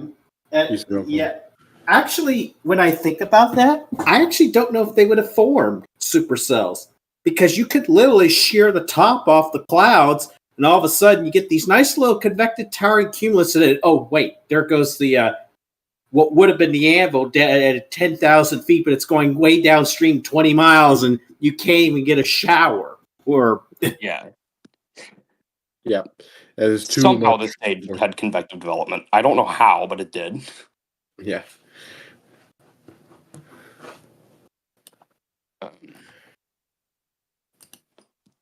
It says again, latest reading from around Chandler and Kearney, still consistent 2-inch size hail around the core of this supercell, an embedded supercell, excuse me. I would have thought it would downscale growth considering all the sin, but now that's outflow, it's definitely outflow dominant. And also consider that there is not the cap that I thought was here that would help to downscale grow this. So it really is just kind of just a mess. Well, it's soup. It's what we like to call weather soup. So true. We know about that in the Southwest. Whoa, hold the phone. Storm mode, it is what it is. I just caught the atmosphere. It's always a mess. What's going on? Southeast Kansas, guys. Make sure we. Okay, head north. Okay, got it. Southeast Kansas. Oh, look at that nice little bow up there. Oh, is that a 65? Yep. KNX or Springfield? Joplin. Yeah, that'd be that one. I'm gonna go for Springfield. Yeah, go for Springfield. And then, by the way, just letting you know, GR2 analyst likes to pop out and open if you only share the GR level screen. Oh, really? Wait, did we just miss? No way, we just missed this. Oh, so do you want me to stream out and stream back in, or? No, hold on, let's see if this works.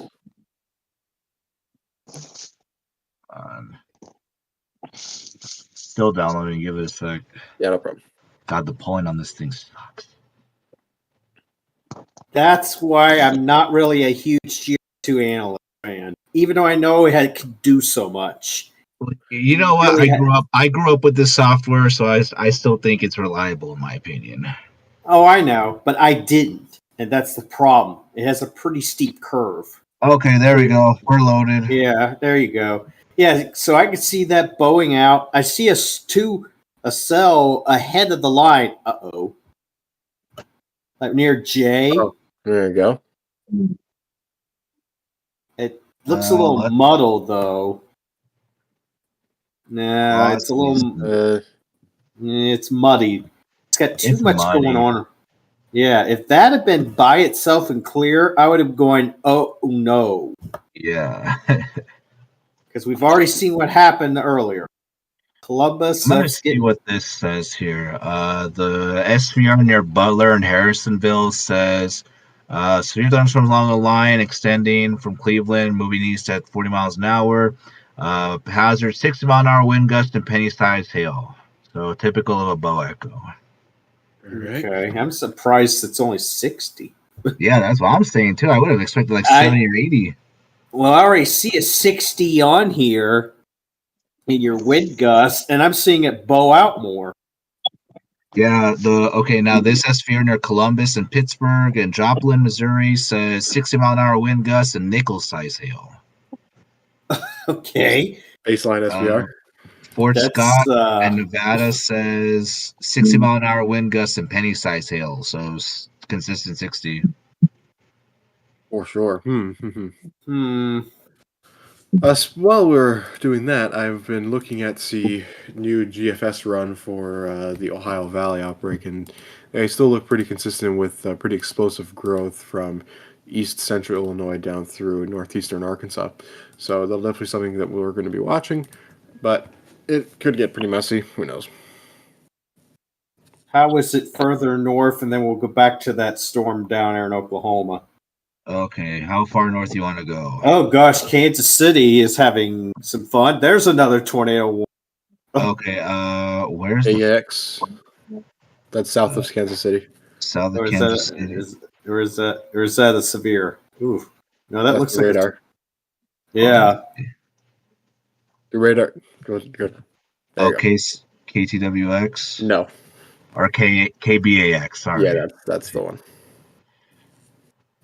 God, I really need to change the color on this freaking graphic here because I can't see the weather sites because that light blue is just so into everything with the radar scope as well. Mm-hmm. Let me see. It's still popping in and out too. Pittsburgh, yes. The TOR there says tornado warning has been canceled. Tornadic thunderstorm which prompted the warning has moved out of the warned area. Therefore, warning has been canceled. So it's still tornadic, but it's just moving out of the area. Let's see what exactly do they mean by that. All right, there we go. Yeah, this tomorrow.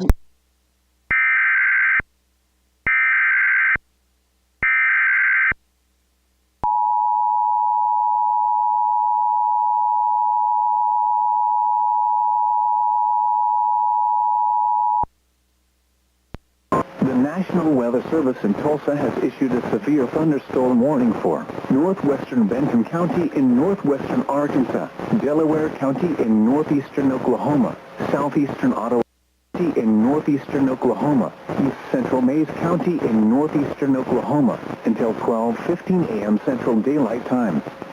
At 11:08 p.m. Central Daylight Time, a severe thunderstorm was located near J, moving northeast at 55 miles per hour. Expected hazards include 50 miles per hour wind gusts and quarter-size hail. This is a radar-indicated threat. The following impacts are expected. Hail damage to vehicles is expected. Expect wind damage to roofs, siding, and trees. Locations in or near the path include J, Grove, Gravette, Salina, Colgard, Kansas, Spatinaw, Wyandotte, Maysville, Honey Creek State Park, Cloeta, Lake Routy State Park, Vena. For your protection, move to an interior room on the lowest floor of a building. A tornado watch remains in effect until 5 a.m. Central Daylight Time for northwestern Arkansas and northeastern Oklahoma.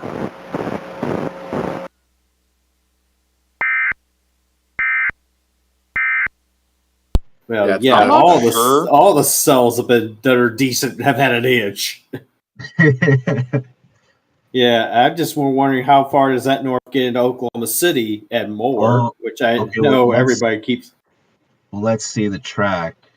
I think it's really getting sheared out. I think it's struggling. Yeah, it's shearing. Yeah. It looks like Oklahoma City. The debris at the north end. Yeah. There is a bunch of stuff forming out here in Piedmont and Arcadia, so wonder if that's just another part of the boundary, though. Can This you pause it at the last frame? And yes, crazy next. Got it. Sorry. Okay. this supercell just looks like a typical case of just too much outflow and also not being in a properly oriented convective system. No matter how potent the shear is, it's not going to produce a significant long track tornado when it's Actually, in that. look, there's your outflow right there. Yes, that's very clear. That's a gust front boundary, outflow boundary. Let me animate it real quick. Yeah, yeah, you'll look at that. see that's moving out ahead. Interesting. Don't know if that's going to spark anything or not, though. Well, I mean, it is near Sparks, so maybe.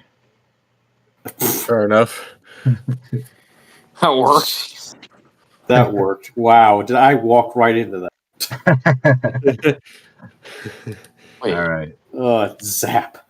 I'll keep it over here then. Yeah, is there anything southwest of that cell? Not really. Southwest of the one Not here? really. No. Just whatever. This is near Chattanooga and Apache. Oh gosh, yeah. Okay, I mean, that's not. I mean, I can look at it. We'll look at Frederick radar. I mean, it might not be much, but you know, southern end of the boundary is probably something to check, I guess. Let me see. Not as Hey, much Blackbird? as I. Just a word of advice: if you want to keep that GR level from popping out, you have to share the entire screen, not just the window. Oh, It's really? kind of Okay, sure. Yeah, it's just a complication with GR level that it does not like to be shared. Yeah, in let the me. window. Okay, you know what? Let me fix that. In a bit. Does Okay, not but like let me to be see. Okay, Frederick. Just this to Chattanooga, but let me see if I can play. Yeah, these things are shearing out. They're just being torn.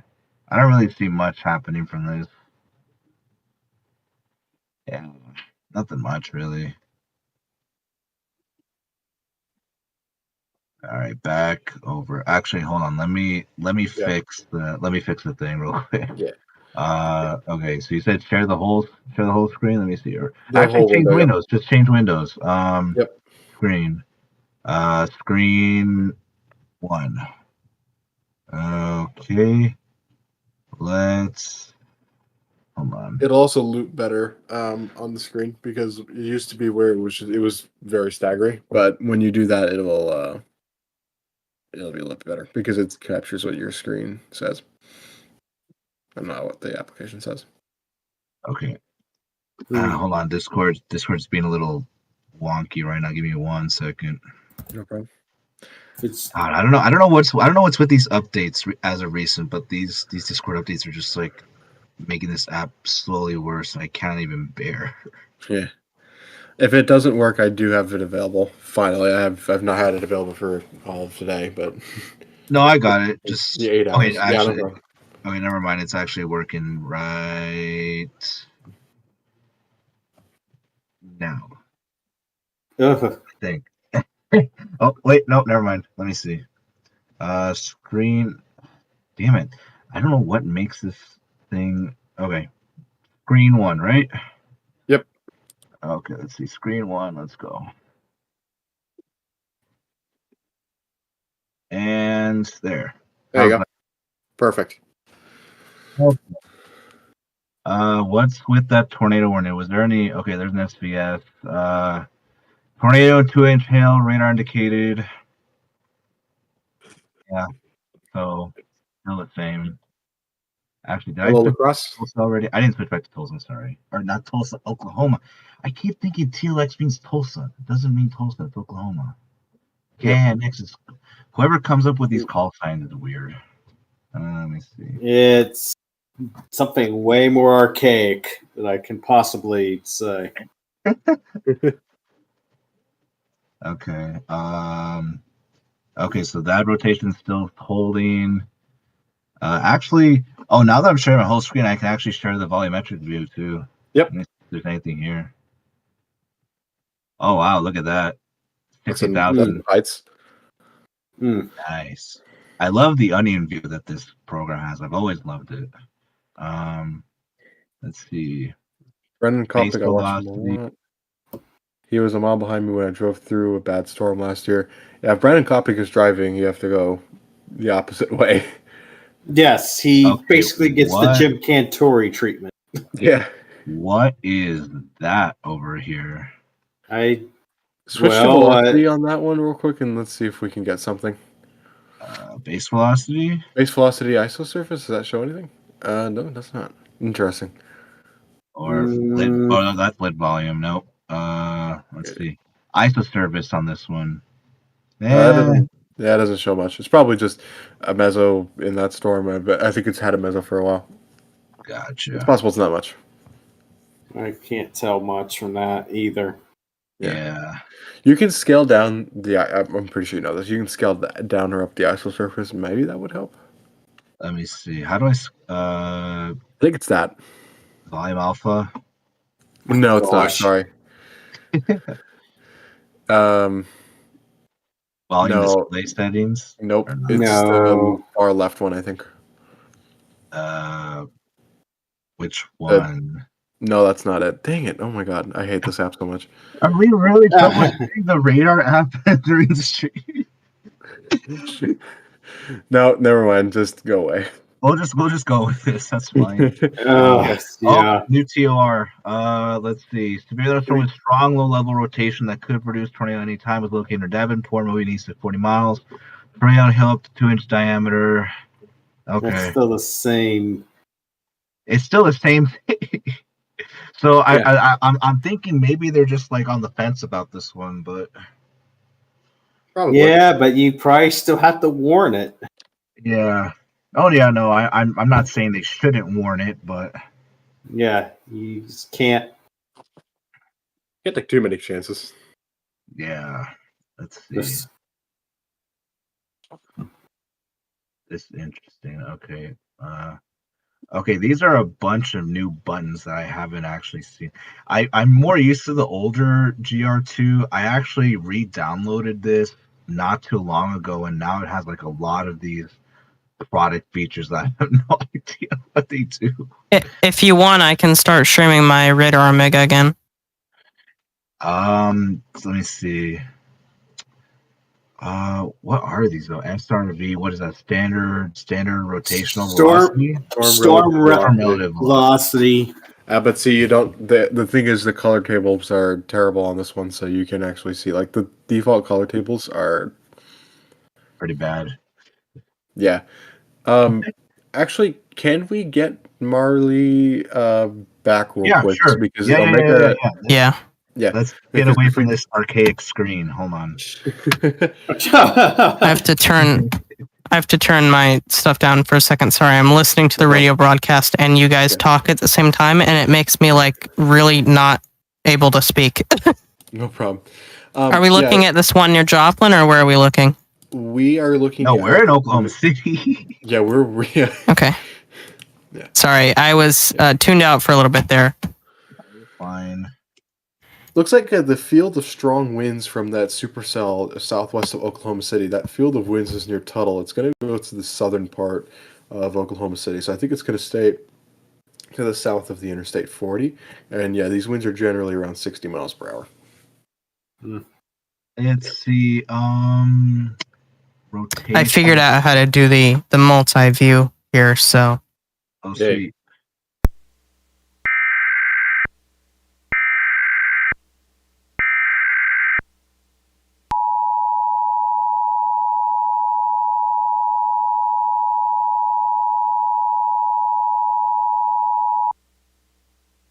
The National Weather Service in Tulsa has issued a flash flood warning for Creek County in northeastern Oklahoma, southeastern Osage County in northeastern Oklahoma, southeastern Pawnee County in northeastern Oklahoma, Rogers County in northeastern Oklahoma, Tulsa County in northeastern Oklahoma, northwestern Wagner County in northeastern Oklahoma, until 4:15 a.m. Central Daylight Time.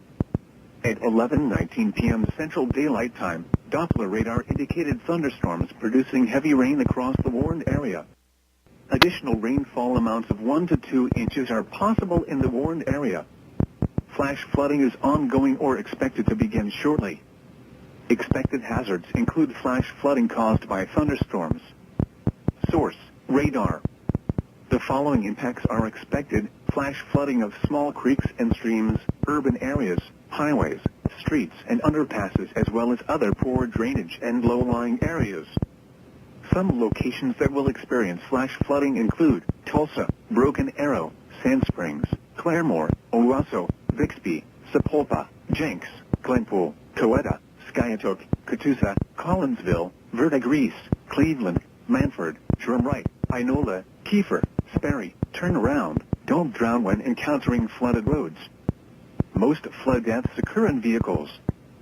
Be especially cautious at night when it is harder to recognize the dangers of flooding.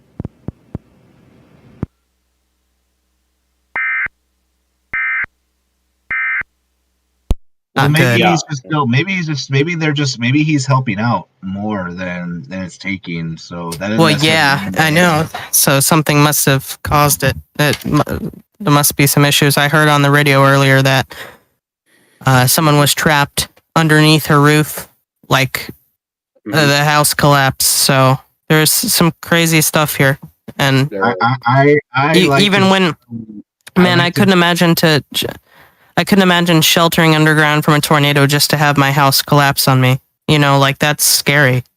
So I mean, but that's just the reality of it, though. Living in an area like this, I mean, it's obviously it's not the ideal, but a lot of these people have grown accustomed to that all their lives, so they know it's a that's true. possibility. It's just like living next to a volcano or living next to an active fault zone. You know that there's a risk, but I mean, if that's the only place you got, it's the only place you got.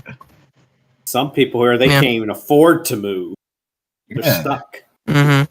Shoot, a lot of people want to move out of California because of the San Andreas fault, but they can't. That ain't happening for some people anytime soon. Yeah.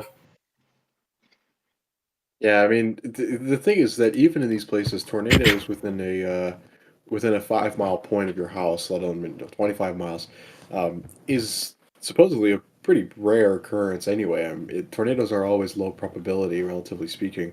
So there's definitely that idea that it hasn't really happened to you yet, or maybe maybe it happened, but not in your area. Maybe somewhere close, and you kind of just cope with that in a sense. And It just really depends. You know, that's the same mentality. That's the same mentality I see people have whenever they turn their emergency alerts off on their phone. Oh, it'll never happen to me until it does. Well, if you want a good example, yes, relatively speaking, it is very low probability that a tornado would happen within 5 miles of your house. If you want a good example, actually, I can tell you years ago, I actually had a gustnado over my house, and I'm here in California, okay? And you don't hear that shit happening. Sorry, you don't hear that stuff happening all the time, in a place like Cali, where it's literally the least prone. Actually, I have to fact check on that. I think it's the least prone state to have tornadoes, but I'm not sure. But yeah, it's Alaska just is the least prone. Which one? One of the least. Alaska. Okay, never mind. That makes a lot more sense. Yes. Makes a lot more sense. It is. It's one of the least because I'm pretty sure Fresno just had a tornado recently. Yeah. California's like quite a few. It wasn't a tornado. It was more of a funnel. But yeah, I mean, it's if you want to count that, sure. But no. Basic point is, I mean, I've had experiences where I thought that, oh crap, I never thought a tornado could hit California, especially here in the Mojave. But it happens. It can happen, just like anything else in these weather-prone areas. It's a matter of if and when. That's how I like to think. And by the way, guys, we should be watching the QLCS southeast of Kansas City. Seems like we have quite a few spin-ups ongoing right now. Let's see. Did we get to just the had tornado an SVR warning issued north of Joplin first?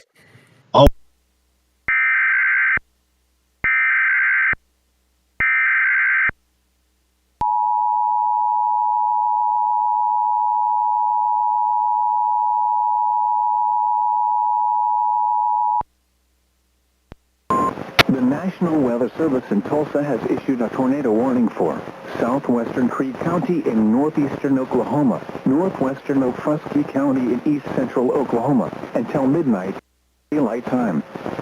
At 11:20 p.m. Central Daylight Time, a severe thunderstorm with strong low-level rotation that could produce a tornado at any time was located near Davenport, moving east at 40 miles per hour. Expected hazards include tornado and hail up to 2 inches in diameter. This is a radar-indicated threat rotation.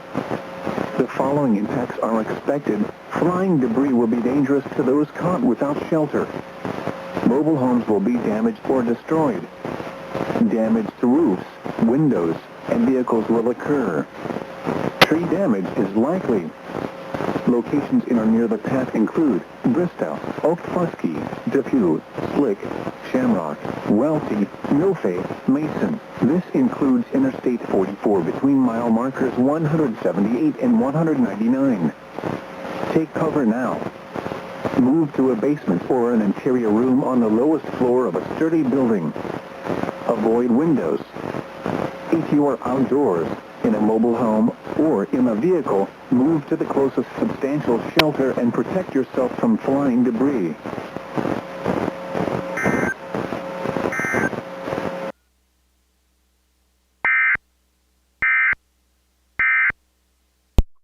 I think the storms are. I certainly am not. Okay, same here. But yeah.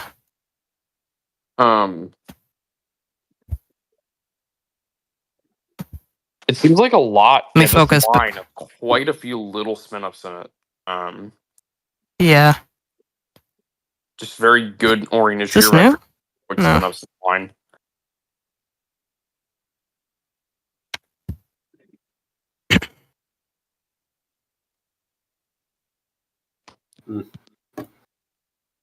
Well,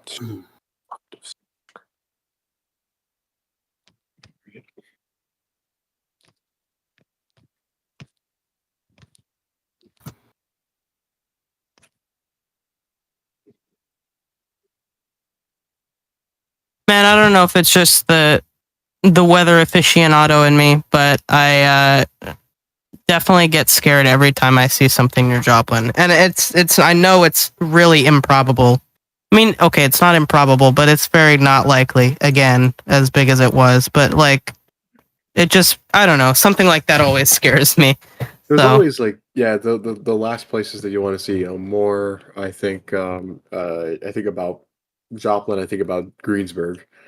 I think about Tus- Mayfield all the time. Tuscaloosa. Tuscaloosa. Yeah. Mhm. But yeah, it's just, but in all these situations, you just have to think of Mother Nature just threw the dartboard, and it happened to land right there. Yep. Today we saw the dart. Exactly. Tonight we saw the dome. It landed on Bart. It could have been anywhere. Yeah, and that's the problem. You live 5 miles away, 10 miles away from that, you probably never would have known anything happened.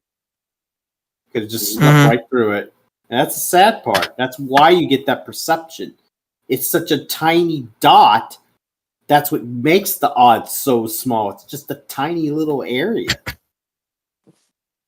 I think if you were to be looking at today in like the Plinko sense, like your Plinko analogy, Yep. he basically had a hole with one violent tornado or like one very strong tornado, and like all of the holes around that hole for it to fall into were like 10 plus. Strong 10 tornadoes. plus, 15, maybe 0. You know, it's just how it goes. Yeah. But I like, don't mean to interrupt here, but I just looked up north and looks like we have 3 TORs all in the same area of Columbus, Lamar, and Carthage and Joplin, Missouri. All looking for little spin ups and One just outside of Joplin. Yep, north. North, Looks yeah, like- so we have... Looks like the Yeah, bank these is look like about tiny to little cross. spin-ups. It's about to cross Joplin right now. Blue Springs might be a and tornado on the another ground. TOR just got Blue issued for Springs? Clinton and Harrisonville. Severe thunderstorms capable of producing both tornadoes and extensive straight-line wind damage were located near Cretan or 9 miles south of Garden City, moving northeast at 40 miles an hour. Blue Springs, where? Where? Blue Springs. This would be east of Kansas City. Yeah. Okay, so PLCS Kansas. tornadoes. I'm sorry. Yeah, here. KX. Okay. Yep. Which one of these? I don't have that. Is it the Garden City one or the Grand Valley one? KX is Pleasant Hill. Yeah, I know. I'm talking about which actual cell are we talking about? Tornado warning. Are we talking about that's on the ground? That would be Jackson County. Oh, Blue Spring, the Grand Valley one. Yep. Yes. Yeah, the Grand Valley one. Mm-hmm. Let me Wait, that one's on the ground? loop it here. Say over here. It's pause. It's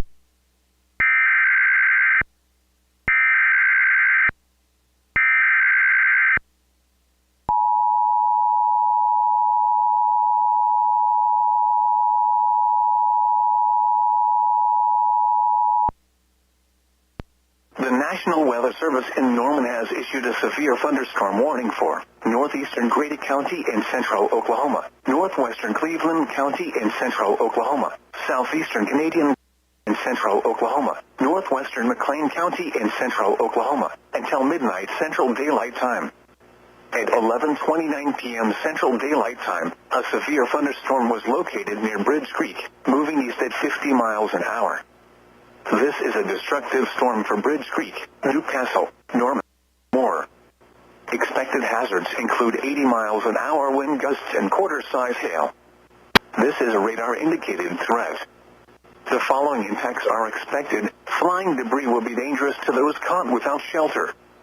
Mobile homes will be heavily damaged. Expect considerable damage to roofs, windows, and vehicles.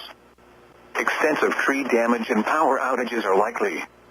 Locations impacted include southern Oklahoma City, Norman, Moore, Newcastle, Tuttle, Goldsby, Bridge Creek, Stanley Draper Lake, and southwestern Lake Thunderbird.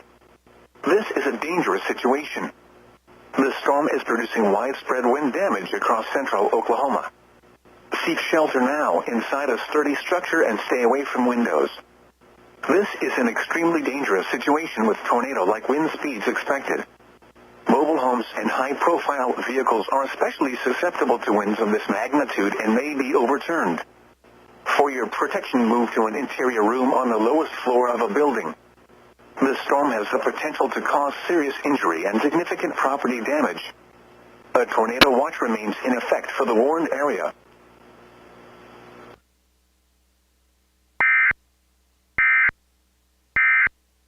No, it's going to be a little messy. yeah, it does look quite strong. Yeah, But- definitely messy though.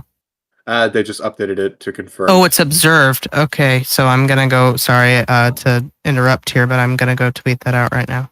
No problem.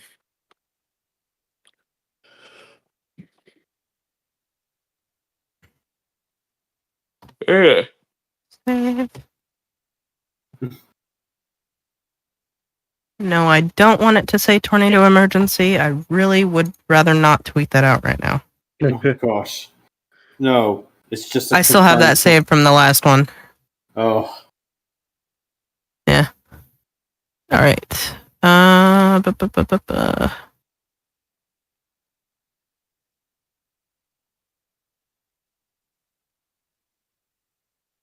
There we go.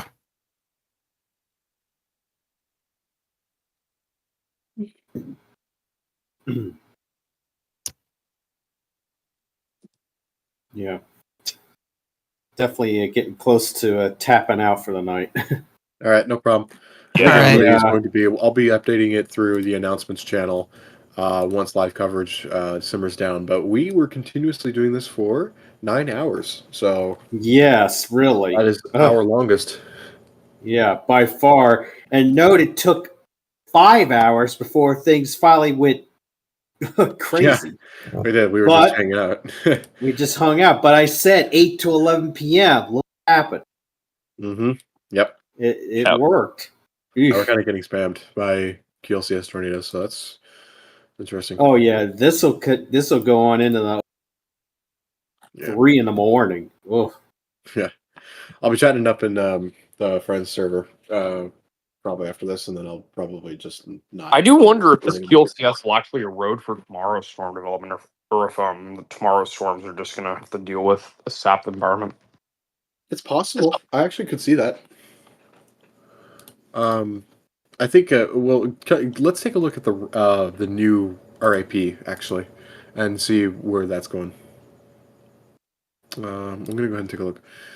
So yeah, this line moves through. Instability keeps getting sheared down. Yeah, I don't think so. I think it's pretty bad. Well, He recovers behind stuff. let's see. It looks like instability is still going, especially southern Indiana, western Kentucky.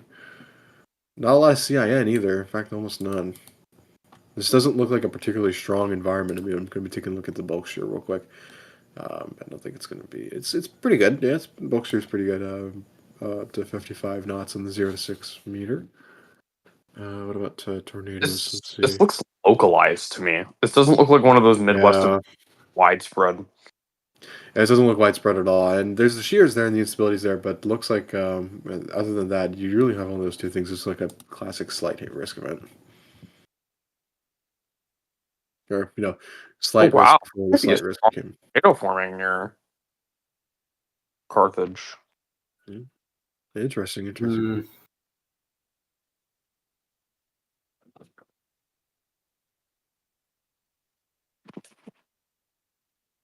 Yeah,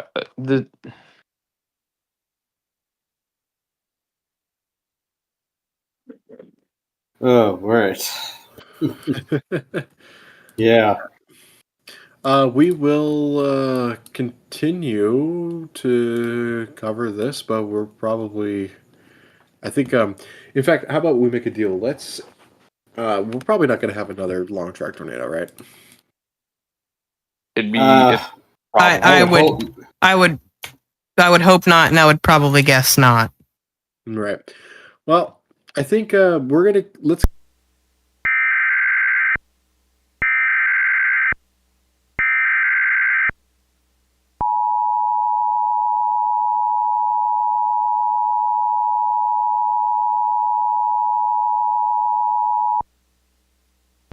The National Weather Service in Springfield has issued a severe thunderstorm warning for southeastern Bourbon County, Cedar County, northern Barry County, Lawrence County, western St. Clair, Vernon County, Dade County, until 12:30 a.m. Central Daylight Time. At 11:36 p.m. Central Daylight Time, severe thunderstorms were located along a line extending from 7 miles east of Fort Scott to near Alba to near Juneau to Seneca, moving northeast at 55 miles per hour. Expected hazards include 60 miles per hour wind gusts and penny-size hail. This is a radar-indicated threat. The following impacts are expected. Expect damage to roofs, siding, and trees. Locations impacted include Stockton Lake, Stockton State Park, Monette, Nevada, Fort Scott, Aurora, Mount Vernon, El Dorado Springs, Marionville, Stockton, Greenfield, Pierce City, Purdy, Lockwood, Miller, Wheaton, Verona, Sheldon, Butterfield, and Everton.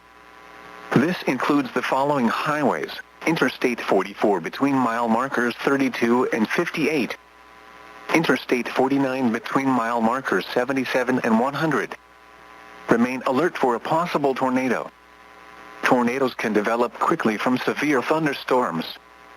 If you spot a tornado, go at once into the basement or small central room in a sturdy structure. For your protection, move to an interior room on the lowest floor of a building. A tornado watch remains in effect until 4 a.m. Central Daylight Time for southeastern Kansas and southwestern and west central Missouri. Repeating, a severe thunderstorm warning has been issued until 12:30 a.m. Central Daylight Time for the following counties in Missouri: Barry, Cedar, Dade, Lawrence, St. Clair.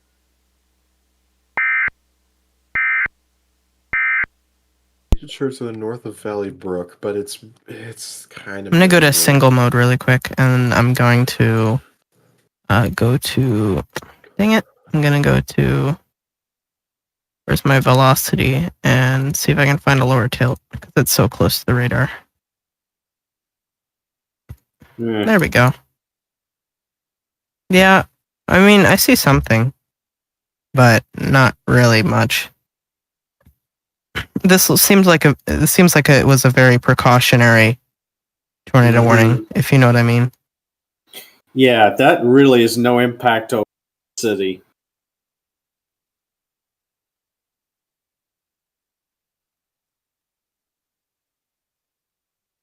This doesn't No, I even see- see it. No, when I see that, I see more wind. I see a bow. Yes. That's what I Yeah. see. No, guys, look closely. Look very closely. Look what's east of OKC Metro. Like Directly east. like this? That. Like Del City? Oh, that. That would be a little better. Yeah. Actually, we have the Tibwar. What am I doing? Yeah, there is, but it doesn't seem to be working very well. Tibwar isn't that impressive. Maybe just a brief Yeah. setup. Brief. And yeah, that supercell is not just going outflow dominant with everything else. I'm gonna post this though. Yeah, go ahead. Why am I screenshotting it? I can just take a picture.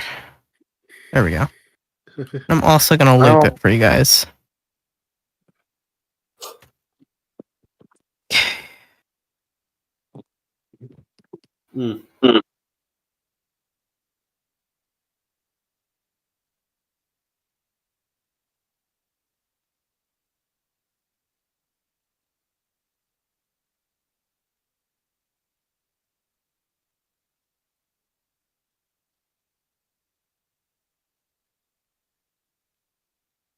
I'm gonna see what I can find on the Barnesville tornado on Twitter. I think there's been plenty. Yeah, yeah. Lots of images.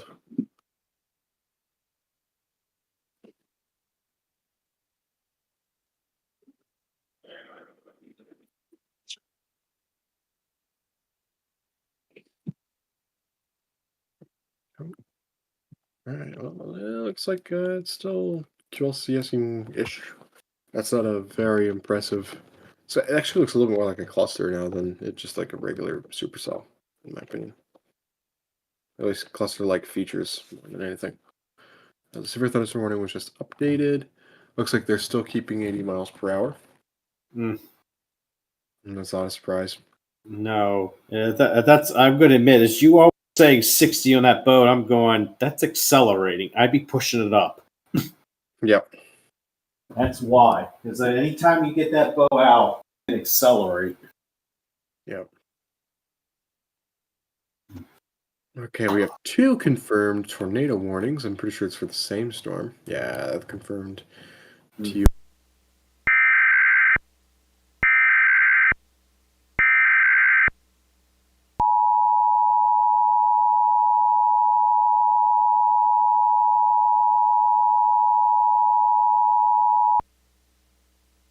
The National Weather Service in Norman has issued a tornado warning for southwestern Lincoln County in central Oklahoma, southern Oklahoma County in central Oklahoma, north central Cleveland County in central Oklahoma, northwestern Pottawatomie County in central Oklahoma until 12:15 a.m. Central Daylight Time. At 11:42 p.m. Central Daylight Time, a severe thunderstorm capable of producing a tornado was located over Valley Brook, moving northeast at 60 miles an hour. Expected hazards include tornado and hail. This is a radar-indicated threat rotation. The following impacts are expected. Flying debris will be dangerous to those caught without shelter. Mobile homes will be damaged or destroyed. Damage to roofs, windows, and vehicles will occur. Tree damage is likely. Locations impacted include Oklahoma City, Moore, Midwest City, Del City, Choctaw, Harris, McLeod, Spencer, Jones, Tacoma Park, Valley Brook, Tinker Air Force Base, Dewalla, Forest Park, and Smith Village. This includes the following highways: Interstate 35 between mile markers 118 and 131. Interstate 40 between mile markers 149 and 169. Interstate 44 near mile marker 118, and between mile markers 145 and 148. Interstate 240 between mile markers 1 and 16. Take cover now. Move to a storm shelter, safe room or an interior room on the lowest floor of a sturdy building. Avoid windows. If you are outdoors, in a mobile home, or in a vehicle, move to the closest substantial shelter and protect yourself from flying debris.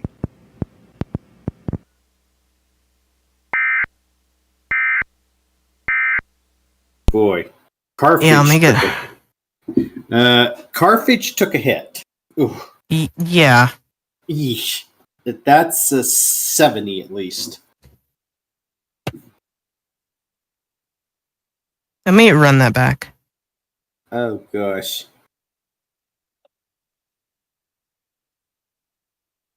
Looks like it. Let me look at reflectivity.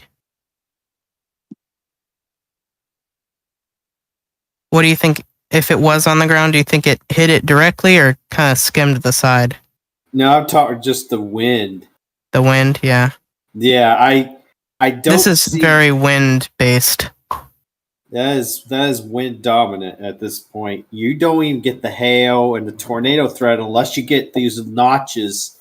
That even goes down. It's just wind, pure straight wind. And I can see that even going all the way up into. There's another town, Nevada. Misleading.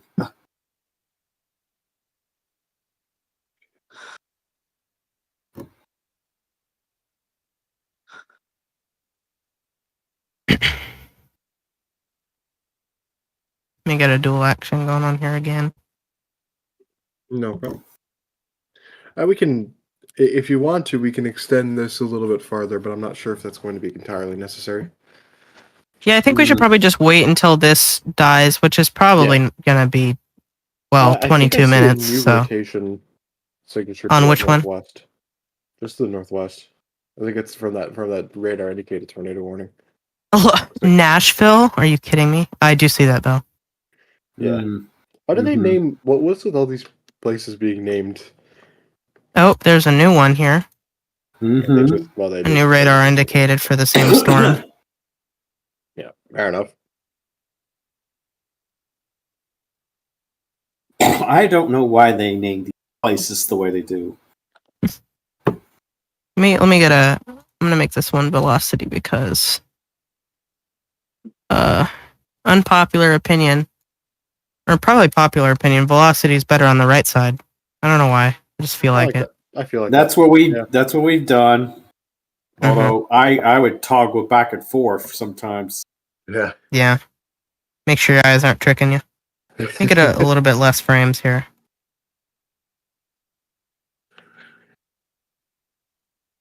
Yeah. There's definitely rotation. Yeah, it definitely is. It's looking kind of strong. Mm-hmm. Let me see if I can get a. Looks like we just got this post in general chat a few minutes ago. Negative 15 miles an hour. For what? I just found this kind of funny. We got a post from somebody in general chat, Daz from Indiana. It was a tweet from a newscaster who said a tornado warning has been issued in Osage County. This is actually the one that was going to be tornado emergency pretty soon. So there was a replier. His username is the wise one in town, and he says, "Tell us how we're going to watch the rest of NCIS." Oh, jeez. Dude, that reminds me when Houston had a tornado, and there was a football game on, and people. Oh god. People. Yeah. People cried at the National Weather Service on Twitter for issuing it. Anyway, crazy. I want to hop off here, guys. Thankfully, this event was thankfully most of the event. I'm not going to say all of it because very clearly we did.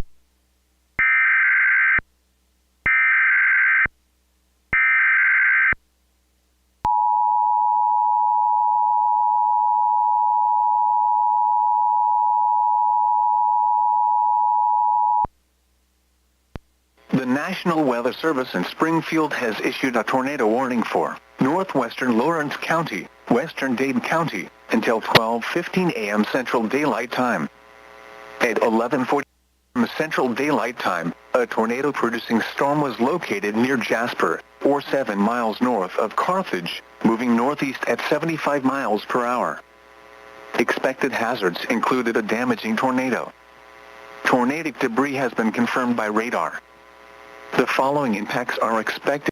Flying debris will be dangerous to those caught without shelter. Mobile homes will be damaged or destroyed. Damage to roofs, windows, and vehicles will occur. Tree damage is likely. Locations impacted include Greenfield, Lockwood, South Greenfield, Red Oak, Pennsboro, Neala, Chadarville, Minard, and Sylvania. To repeat, a tornado is on the ground. Take cover now. Move to a basement or an interior room on the lowest floor of a sturdy building. Avoid windows. If you are outdoors, in a mobile home, or in a vehicle, move to the closest substantial shelter and protect yourself from flying debris.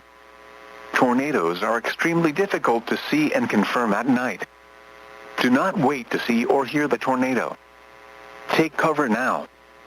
Repeating, a tornado warning has been issued until 12:15 a.m. Central Daylight Time Tuesday for the following counties: in Missouri, Dade and Lawrence.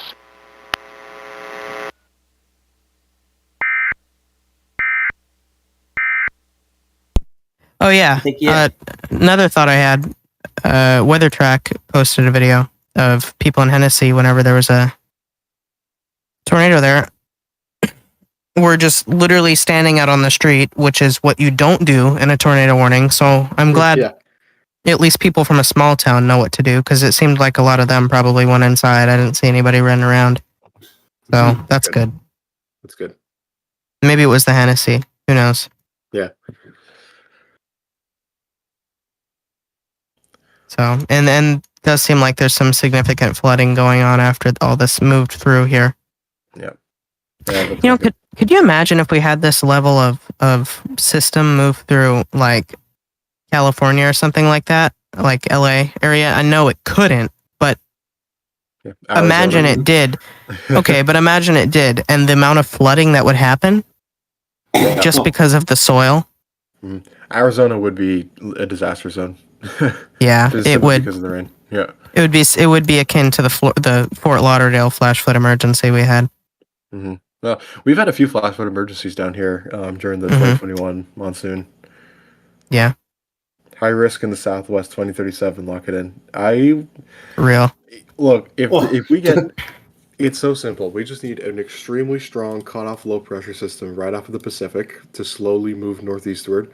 We need a strong high pressure, but far away enough that it's just pulling in that warm moist air from the Gulf, and then that colder moist air from the Pacific, and then we need somehow dry air to filter in from the Rockies, and then we need to get the wind speeds just high enough, and the heights need to fall just low enough, but we still need that high pressure, and then maybe we'll get a high risk. Maybe we'll get a high risk. But they'll probably, if that happens, they'll probably just issue a slight. I don't think we need conditions of 40 ifs. Yeah. That's the monsoon season in general. We haven't had a convective system here since about October of 2022. So it's like... Well, on that note, thank you all for joining us. This was surely an event to put in the books, because it did not do what we thought it would. But it paid off kind of in a sad way. So I'm really sad to hear what's happening in Barnesdale. So and I really hope that as much as I'm very opinionated on the YouTube meteorologist, I'm glad that there are people that run funds like that to help cities that are, or small towns that are recovering from stuff like that. So yeah. Anyway. All right. Well, thanks for joining us. We will still be in special coverage chat, and I will still be in special coverage chat. Expect an outlook within, I think, the next hour or so. We'll probably cover tomorrow. If not, we'll probably just post a notification since that's going to be a pretty localized outbreak. And then we'll have a discussion about Wednesday. We'll see if we're going to do live coverage for that one. I'm not entirely sure. But tomorrow we're going to rest. So yes.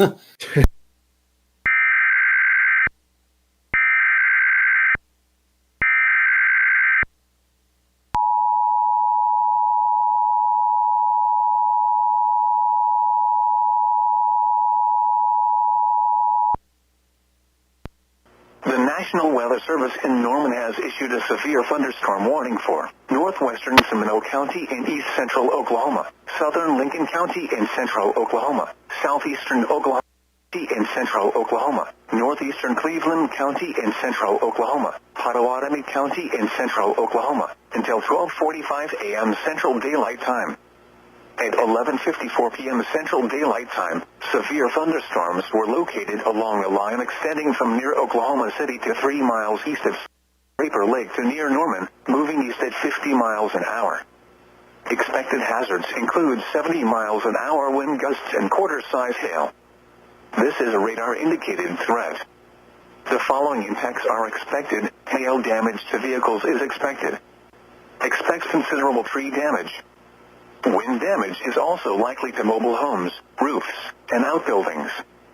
Locations impacted include eastern Oklahoma City, eastern Norman, Midwest City, Shawnee, Seminole, Tecumseh, Chandler, Choctaw, Hara, McLeod, Spencer, Jones, Tacoma Park, Craig, Pink, Meeker, Maud, Earlsboro, Bolex, and Johnson.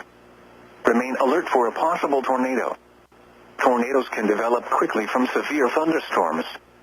If you spot a tornado, go at once into the basement or small central room in a sturdy structure. For your protection, move to an interior room on the lowest floor of a building. A tornado watch remains in effect for the warned area.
National Weather Service in Norman has issued a flash flood warning for central Lincoln County and central Oklahoma until 3 a.m. Central Daylight Time.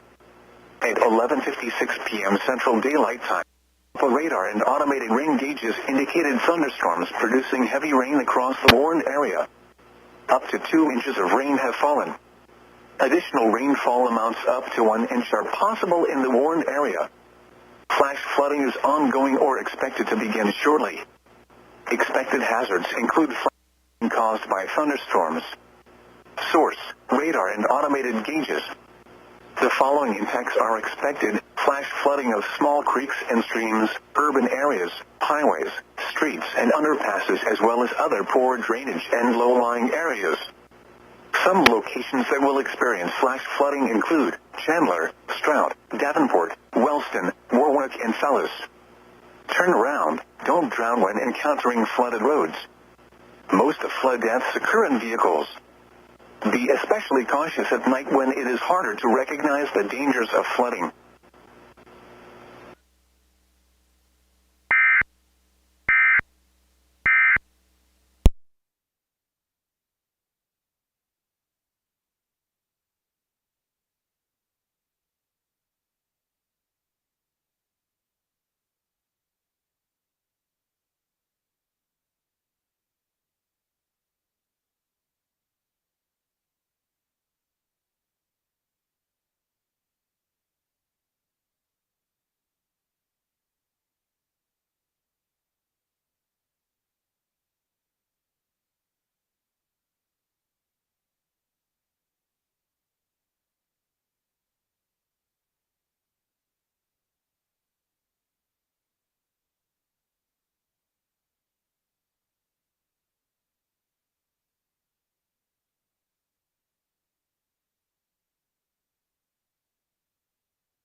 The National Weather Service in Springfield has issued a tornado warning for western Dade County until 12:30 a.m. Central Daylight Time. At 12:04 a.m. Central Daylight Time, a thunderstorm capable of producing a tornado was located near Lockwood, or 9 miles west of Greenfield, moving northeast at 60 miles per hour. Expected hazards include tornado. This is a radar-indicated threat. The following impacts are expected. Flying debris will be dangerous, caught without shelter. Mobile homes will be damaged or destroyed. Damage to roofs, windows, and vehicles will occur. Tree damage is likely. Locations impacted include Greenfield, Lockwood, South Greenfield, Pennsboro, Neala, Shadarville, Minard, and Sylvania. Take cover now. Move to a basement or an interior room on the lowest floor of a sturdy building. Avoid windows. If you are outdoors, in a mobile home, or in a vehicle, move to the closest substantial shelter and protect yourself from flying debris. Tornadoes are extremely difficult to see and confirm at night. Do not wait to see or hear the tornado. Take cover now. Repeating, a tornado warning has been issued until 12:30 a.m. Central Daylight Time for the following county: Dade, Missouri.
National Weather Service in Springfield has issued a severe thunderstorm warning for Hickory County, northwestern Taney County, Christian County, southwestern Benton County, Stone County, Greene County, eastern St. Clair County, until 1 a.m. Central Daylight Time.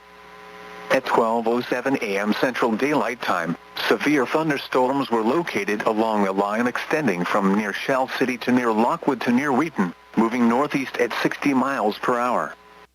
Expected hazards include 70 miles per hour wind gusts and quarter-size hail. This is a radar-indicated threat. The following impacts are expected. Hail damage to vehicles is expected. Expect considerable tree damage. Wind damage is also likely to mobile homes, roofs, and outbuildings. Locations impacted include Springfield, Nixa, Ozark, Republic, Branson, Bolivar, Palm de Terre Lake, Lake Taneycomo, Table Rock Lake, Truman Lake, Stockton Lake, Shepherd of the Hills State Park, Palm de Terre State Park, Battlefield, Willard, Hollister, Silver Dollar City, Kimberling City, Stratford, and Forsyth. This includes Interstate 44 between mile markers 59 and 89. Remain alert for a possible tornado. Tornadoes can develop quickly from severe thunderstorms. If you spot a tornado, go at once into the basement or small central room in a sturdy structure. For your protection, move to an interior room on the lowest floor of a building. A tornado watch remains in effect until 4 a.m. Central Daylight Time for central, southwestern, and west central Missouri. Repeating, a severe thunder warning has been issued until 1 a.m. Central Daylight Time for the following counties in Missouri: Benton,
National Weather Service in Springfield has issued a tornado warning for southeastern McDonald County, central Berry County, until 12:45 a.m. Central Daylight Time.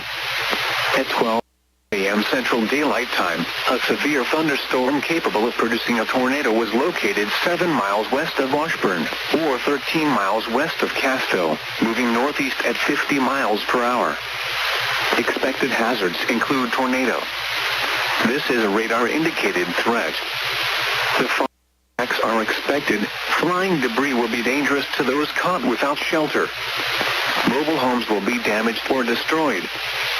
Damage to roofs, windows, and vehicles will occur. Tree damage is likely.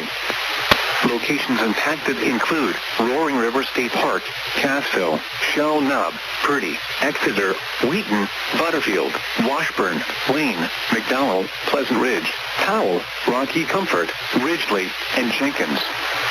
Take cover now. Move to a basement or an interior room on the lowest floor of a sturdy building. Avoid windows. If you are outdoors, in a mobile home, or in a vehicle, move to the closest substantial shelter and protect yourself from flying debris.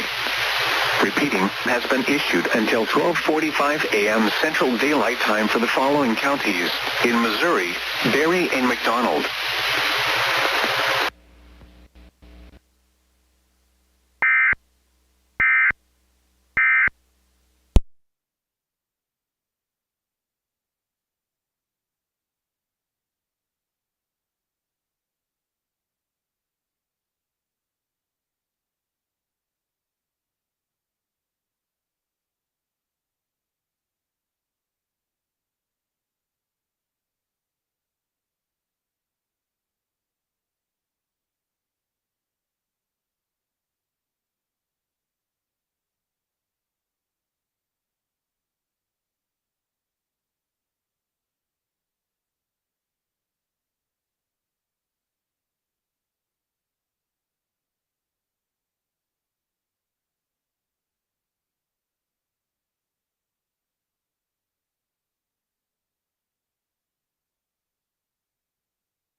National Weather Service in Springfield has issued a tornado warning for southwestern Hickory County, southeastern Cedar County, Polk County, northeastern Dade County, until 1 a.m. Central Daylight Time.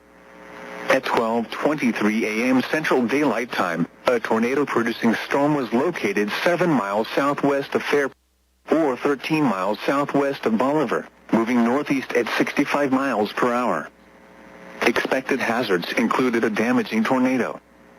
Tornadic debris has been confirmed by radar. The following impacts are expected. Flying debris will be dangerous to those caught without shelter. Will be damaged or destroyed.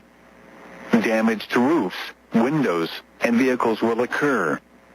Tree damage is likely. Locations impacted include Bolivar, Stockton Lake, Palm de Terre Lake, Stockton State Park, Palm de Terre State Park, Stockton, Pittsburgh, Humansville, Polk, Fairplay, Wadlow, Dadeville, Flemington, Aldridge, Arcola, Umberview Heights, Bear Creek, Cane Hill, Arnica, and Eudora. To repeat, a tornado is on the ground. Take cover now. Move to a basement or an interior room on the lowest floor of a sturdy building. Avoid windows. If you are outdoors, in a mobile home, or in a vehicle, move to the closest substantial shelter and protect yourself from flying debris. Tornadoes are extremely difficult to see and confirm at night. Do not wait to see or hear the tornado. Take cover now. Repeating, a tornado warning has been issued until 1 a.m. Central Daylight Time for the following counties: in Missouri, Cedar, Dade, Hickory, and Polk.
National Weather Service in Norman has issued a severe thunderstorm warning for northern Seminole County and east central Oklahoma, northeastern Pottawatomie County and central Oklahoma, until 1:15 a.m. Central Time.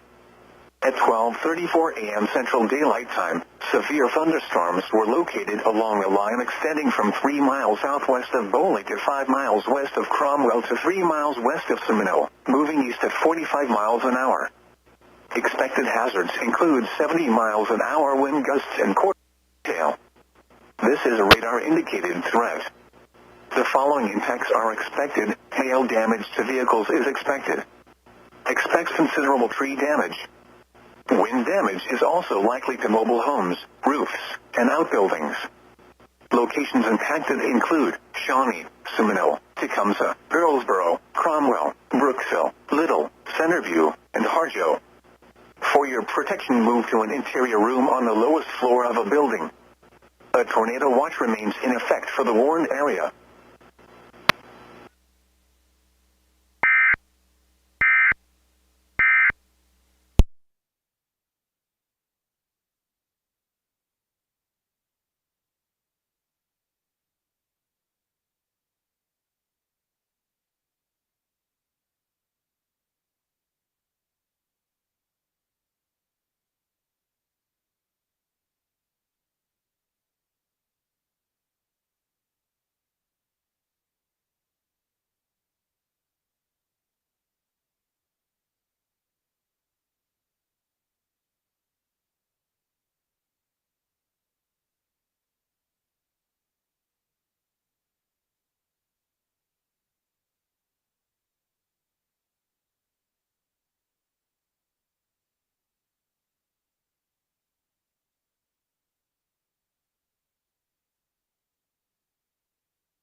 The National Weather Service in Springfield has issued a tornado warning for northeastern Greene County until 1:15 a.m. Central Daylight Time.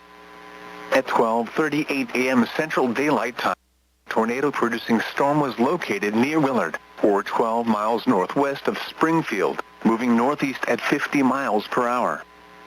Expected hazards included a damaging tornado.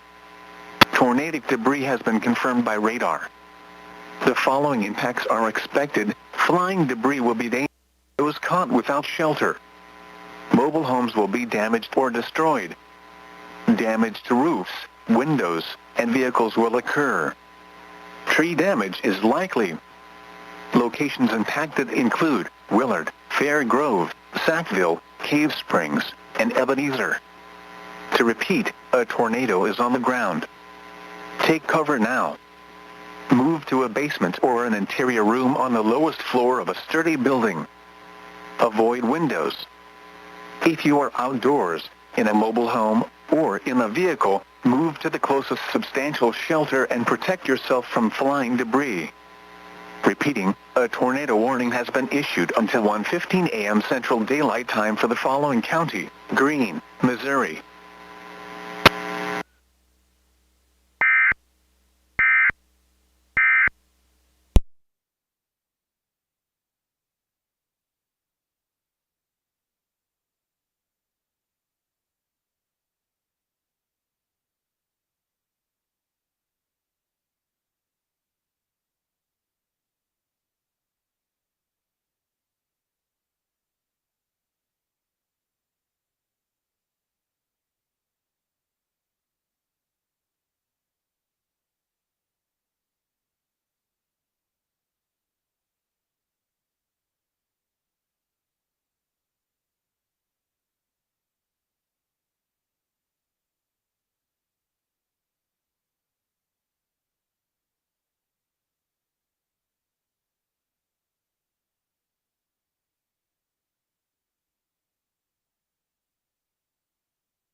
The National Weather Service in Tulsa has issued a tornado warning for northwestern Muskogee County and east central Oklahoma, northeastern Okmulgee County and northeastern Oklahoma, until 1:30 Central Daylight Time.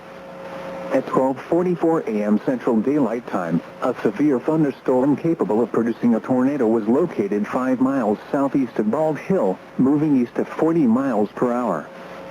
Expected hazards include tornado and half-dollar size hail. This is a radar indicator threat rotation. The following impacts are expected. Flying debris will be dangerous to those caught without shelter. Mobile homes will be damaged or destroyed. Damage to roofs, windows, and vehicles will occur. Tree damage is likely. Locations in or near the path include Muskogee, Oaktown, HA, Taft, Boynton, Wainwright, Summit, Jamesville, Hiram. Take cover now. Move to a basement or an interior room on the lowest floor of a sturdy building. Avoid windows. If you are outdoors, in a mobile home, or in a vehicle, move to the closest substantial shelter and protect yourself from flying debris.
Weather Service in Norman has issued a flash flood warning for northern Potawatomi County in central Oklahoma, northern Seminole County in east central Oklahoma, until 5:30 a.m. Central Daylight Time. At 12:50 a.m. Central Daylight Time, Doppler radar indicated thunderstorms producing heavy rain across the warned area. Between 1 and 2 inches of rain have fallen. Additional rainfall amounts up to 2 inches are possible in the warned area. Flash flooding is ongoing or expected to begin shortly. Expected hazards include flash flooding caused by thunderstorms. Source: radar. The following impacts are expected: flash flooding of small creeks and streams, urban areas, highways, streets and underpasses, as well as other poor drainage and low-lying areas. Some locations that will experience flash flooding include Shawnee, Seminole, Tecumseh, McLeod, Pink, Earlsboro, Cromwell, Johnson, Brooksville, Little, Dale, Bethel Acres, Harjo, Idlot and Centerview. Turn around, don't drown when encountering flooded roads. Most flood deaths occur in vehicles. Be especially cautious at night when it is harder to recognize the dangers of flooding.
The National Weather Service in Tulsa has issued a severe thunderstorm warning for McIntosh County in southeastern Oklahoma, southern Okmulgee County in northeastern Oklahoma, southeastern Oklahoma County in east central Oklahoma, until 1:45 a.m. Central Daylight Time.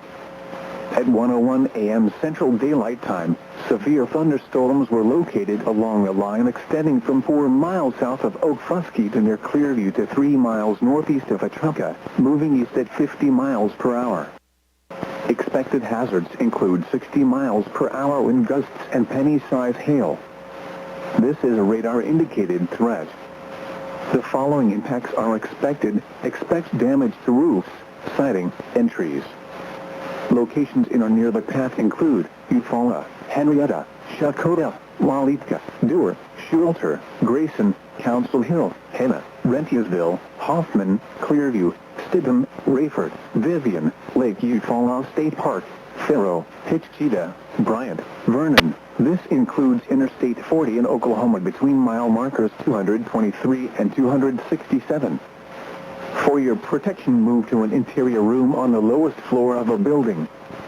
A tornado watch remains in effect until 3 a.m. Central Daylight Time for northeastern and east central Oklahoma. A tornado watch also remains in effect until 5 a.m. Central Daylight Time for southeastern and east central Oklahoma.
National Weather Service in Tulsa has issued a flash flood warning for northwestern Benton County in northwestern Arkansas, Delaware County in northeastern Oklahoma, Mays County in northeast Oklahoma until 5:15 a.m. Central Daylight Time.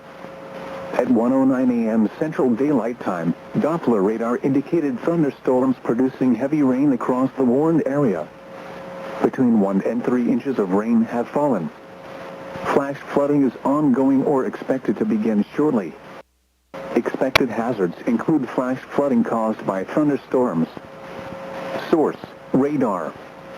The following impacts are expected: flash flooding of small creeks and streams, urban areas, highways, streets and underpasses, as well as other poor drainage and low-lying areas.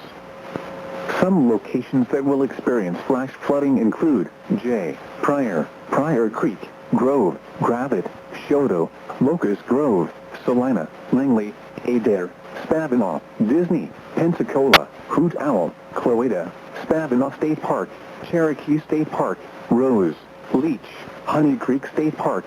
Turn around. Don't drown when encountering flooded roads. Most flood deaths occur. Be especially cautious at night when it is harder to recognize the dangers of flooding.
The National Weather Service in Tulsa has issued a severe thunderstorm warning for northwestern Sequoia County and east central Oklahoma, southern Cherokee County and east central Oklahoma, northeastern Wisconsin County and east central Oklahoma until 2 a.m. Central Daylight Time. At 1:15 a.m. Central Daylight Time, a severe thunderstorm was located 5 miles south of Muskogee, moving east at 45 miles per hour. Expected hazards include 60 miles per hour wind gusts and half-dollar signs. This is a radar-indicated threat. The following impacts are expected. Hail damage to vehicles is expected. Expect wind damage to roofs, siding, and trees. Locations in or near the path include Muskogee, Tahlequah, Fort Gibson, Oaktown HA, Marble City, Braggs, Greenleaf State Park, Pumpkin Center, Cookson, Cherokee Landing State Park, Lake Tentacular State Park, Chieftain, Summit, Box. Remain alert for a possible tornado. Tornadoes can develop quickly from severe thunderstorms. If you spot a tornado, go at once into the basement or small central room in a sturdy structure. For your protection, move to an interior room on the lowest floor of a building. A tornado watch remains in effect until 3 a.m. Central Daylight Time for northeastern Oklahoma. A tornado watch also remains in effect until 5 a.m. Central Daylight Time for southeastern and east central Oklahoma.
National Weather Service in Springfield has issued a severe thunderstorm warning for northeastern Webster County, northwestern Wright County, Miller County, Laclede County, western Peake County, Camden County, Morgan County, until 2:30 a.m. Central Daylight Time.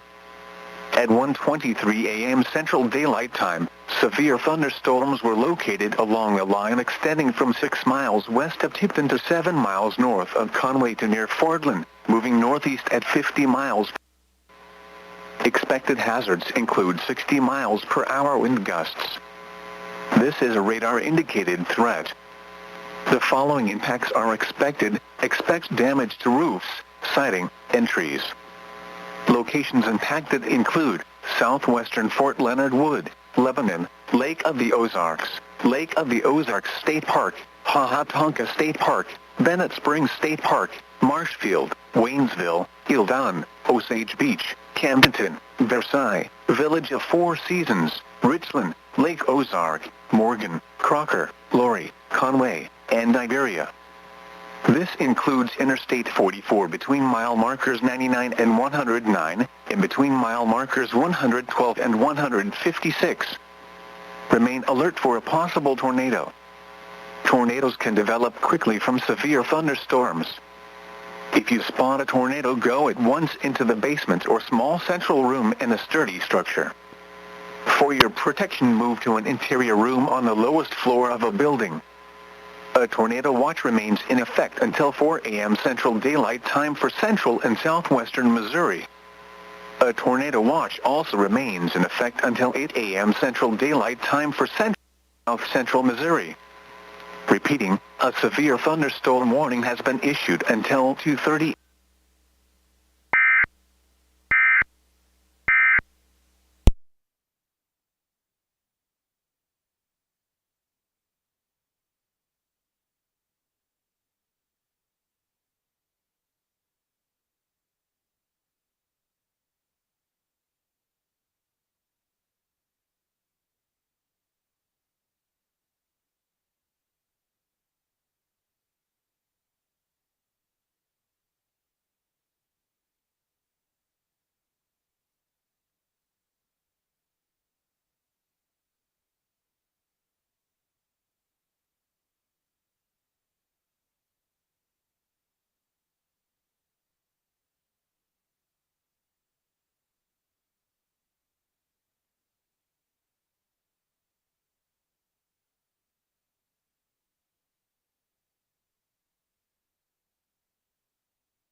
The National Weather Service in Tulsa has issued a flash flood warning for Cherokee County in east central Oklahoma, Muskogee County in east central Oklahoma, northern Adair County in northeast Oklahoma, southern Delaware County in northeastern Oklahoma, Wagoner County in northeastern Oklahoma, until 5:30 a.m. Central Daylight Time. At 1:32 a.m. Central Daylight Time, Doppler radar indicated producing heavy rain across the warned area. Additional rainfall amounts of 1 to 3 are possible in the warned area. Flash flooding is ongoing or expected to begin shortly. Expected hazards include flash flooding caused by thunderstorms. Source: radar. The following impacts are expected: flash flooding of small creeks and streams, urban areas, highways, streets and underpasses, as well as other poor drainage and low-lying areas.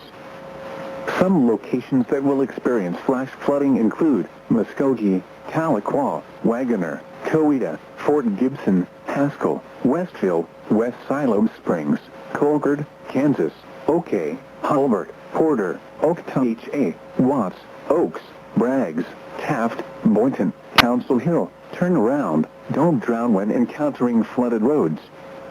Most flood deaths occur in vehicles. Be especially cautious at night when it is harder to recognize the dangers of flooding.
National Weather Service in Tulsa has issued a tornado warning for southeastern Cherokee County in east central Oklahoma until 2:15 a.m. Central Daylight Time.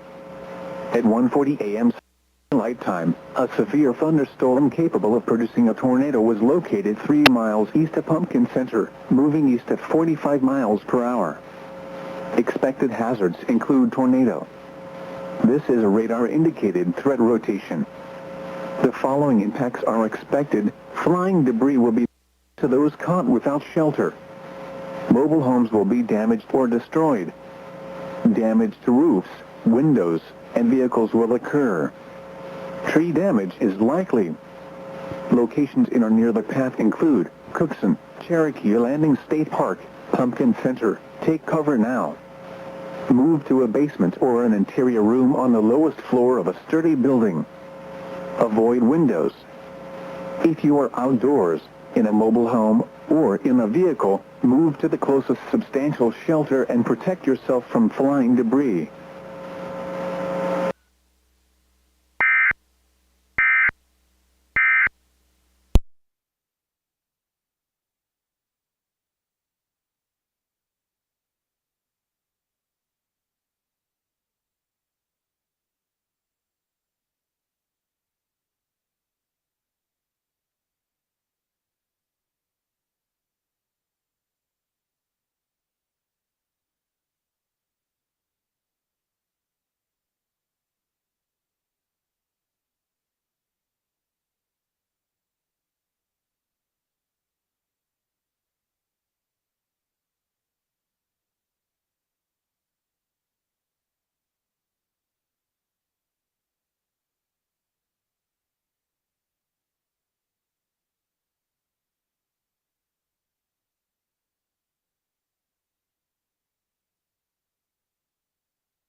The National Weather Service in Tulsa has issued a severe thunderstorm warning for southwestern Benton County in northwestern Arkansas, northwestern Crawford County in northwestern Arkansas, Washington County in northwestern Arkansas, Sequoia County in east central Oklahoma, Adair County in northeastern Oklahoma, eastern Cherokee County in east central Oklahoma, east central Muskogee County in east central Oklahoma, until 2:45 a.m. Central Daylight Time. At 1:54 a.m. Central Time, severe thunderstorms were located along a line extending from 6 miles southwest of West Siloam Springs to 3 miles south of Lake Tentula State Park, moving east at 60 miles per hour. Expected hazards include 60 miles per hour wind gusts and nickel-size hail. This is a radar-indicated threat. The following impacts are expected. Expect damage to roofs, siding, and trees. Locations in or near the path include Fayetteville, Springdale, Van Buren, Tahlequah, Siloam Springs, Salisaw, Stilwell, Chadarville, Natural Dam, Farmington, Prairie Grove, Elkins, Toddatown, West Fork, Lincoln, Westville, Vian, Greenland, Gore, West Siloam Springs. This includes the following highways: Interstate 40 in Arkansas between mile marker 0 and 6. Interstate 40 in Oklahoma between mile markers 284 and 309, and near mile marker 328. Interstate 49 between mile markers 37 and 72. For your protection, move to an interior room on the lowest floor of a building. A tornado watch remains in effect until 5 a.m. Central Daylight Time for northwestern and western Arkansas, and southeastern, northeastern, and east central Oklahoma.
The National Weather Service in Springfield has issued a severe thunderstorm warning for northern Ozark County, northwestern Shannon County, Wright County, Douglas County, northeastern Taney, western Dent County, southeastern Laclede County, Howell County, Texas County, Pulaski County, Phelps County, until 3:15 a.m. Central Daylight Time. At 2:12 a.m. Central Daylight Time, severe thunderstorms were located along a line extending from Hartsville to 6 miles north to near Taneyville, moving east at 45 miles per hour. Expected hazards include 60 miles per hour wind gusts. This is a radar-indicated threat. The following impacts are expected. Expect damage to roofs, siding, and trees. Locations impacted include Rolla, Fort Leonard Wood, West Plains, Lake Taneycomo, Bryant Creek State Park, Montauk State Park, Waynesville, Mountain Grove, St. Robert, Licking, Ava, Mountain View, Willow Springs, Kabul, Houston, Richland, Mansfield, Dawson, Norwood, and Doolittle. This includes Interstate 44 between mile markers 144 and 169, and between mile markers 171 and 192. For your protection, move to an interior room on the lowest floor of a building. A tornado watch remains in effect until 4 a.m. Central Daylight Time for southwestern Missouri. A tornado watch also remains in effect until 8 a.m. Central Daylight Time for South Central, Central and East Central Missouri. Repeating, a severe thunderstorm warning has been issued until 3:15 a.m. Central Daylight Time for the following counties in Missouri: Dent, Howell, Laclede, Ozark, Phelps, Pulaski, Cheyenne, Taney, Texas, and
The National Weather Service in Springfield has issued a tornado warning for northeastern Douglas County until 2:45 a.m. Central Daylight Time.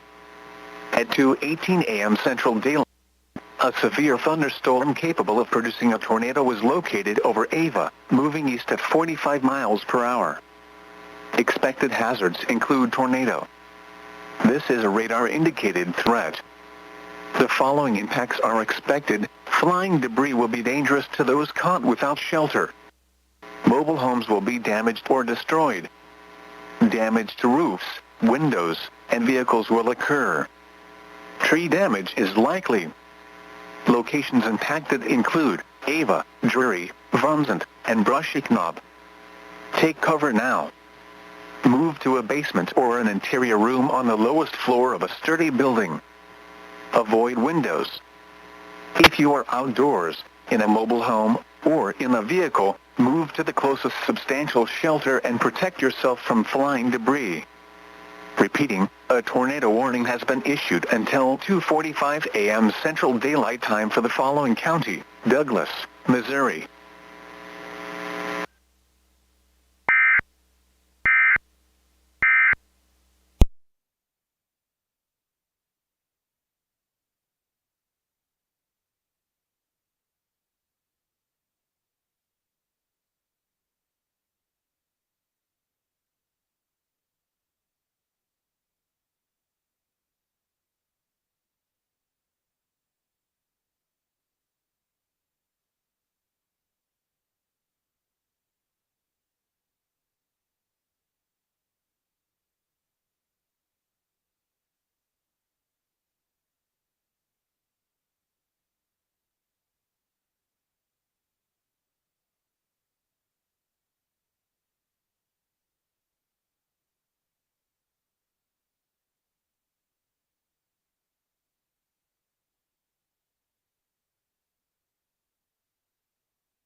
The National Weather Service in Springfield has issued a severe thunderstorm warning for Shannon County, East Central Douglas County, Dent County, Northern Howell County, Eastern Texas County, North Phelps County, until 3:45 a.m. Central Daylight Time. At 3:04 a.m. Central Daylight Time, severe thunderstorms were located along the line extending from near St. James to Lickington near Kabul, moving northeast at 55 miles per hour. Expected hazards include 60-mile-per-hour wind gusts. This is a radar-indicated threat. The following impacts are expected. Expect damage to roofs, siding, and trees. Locations impacted include Rolla, Current River State Park, Ozark National Scenic Riverways, Echo Bluff State Park, Montauk State Park, Salem, St. James, Mountain View, Willow Springs, Winona, Birch Tree, Eminence, Pomona, Somersville, Bunker, Raymondville, Montier, Lenox, Montauk, and Teresita. This includes Interstate 44 between mile markers 190 and 200. Remain alert for a possible tornado. Tornadoes can develop quickly from severe thunderstorms. If you spot a tornado, go at once into the basement or small central room in a sturdy structure. For your protection, move to an interior room on the lowest floor of a building. A tornado watch remains in effect until 4 a.m. Central Daylight Time for southwestern Missouri. A tornado watch also remains in effect until 8 a.m. Central Daylight Time for south central and east central Missouri. Repeating, a severe thunderstorm warning has been issued until 3:45 a.m. Central Daylight Time for the following counties in Missouri: Dent, Douglas, Howell, Phelps, Shannon, and Texas.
emergency alert system going test. No action is required.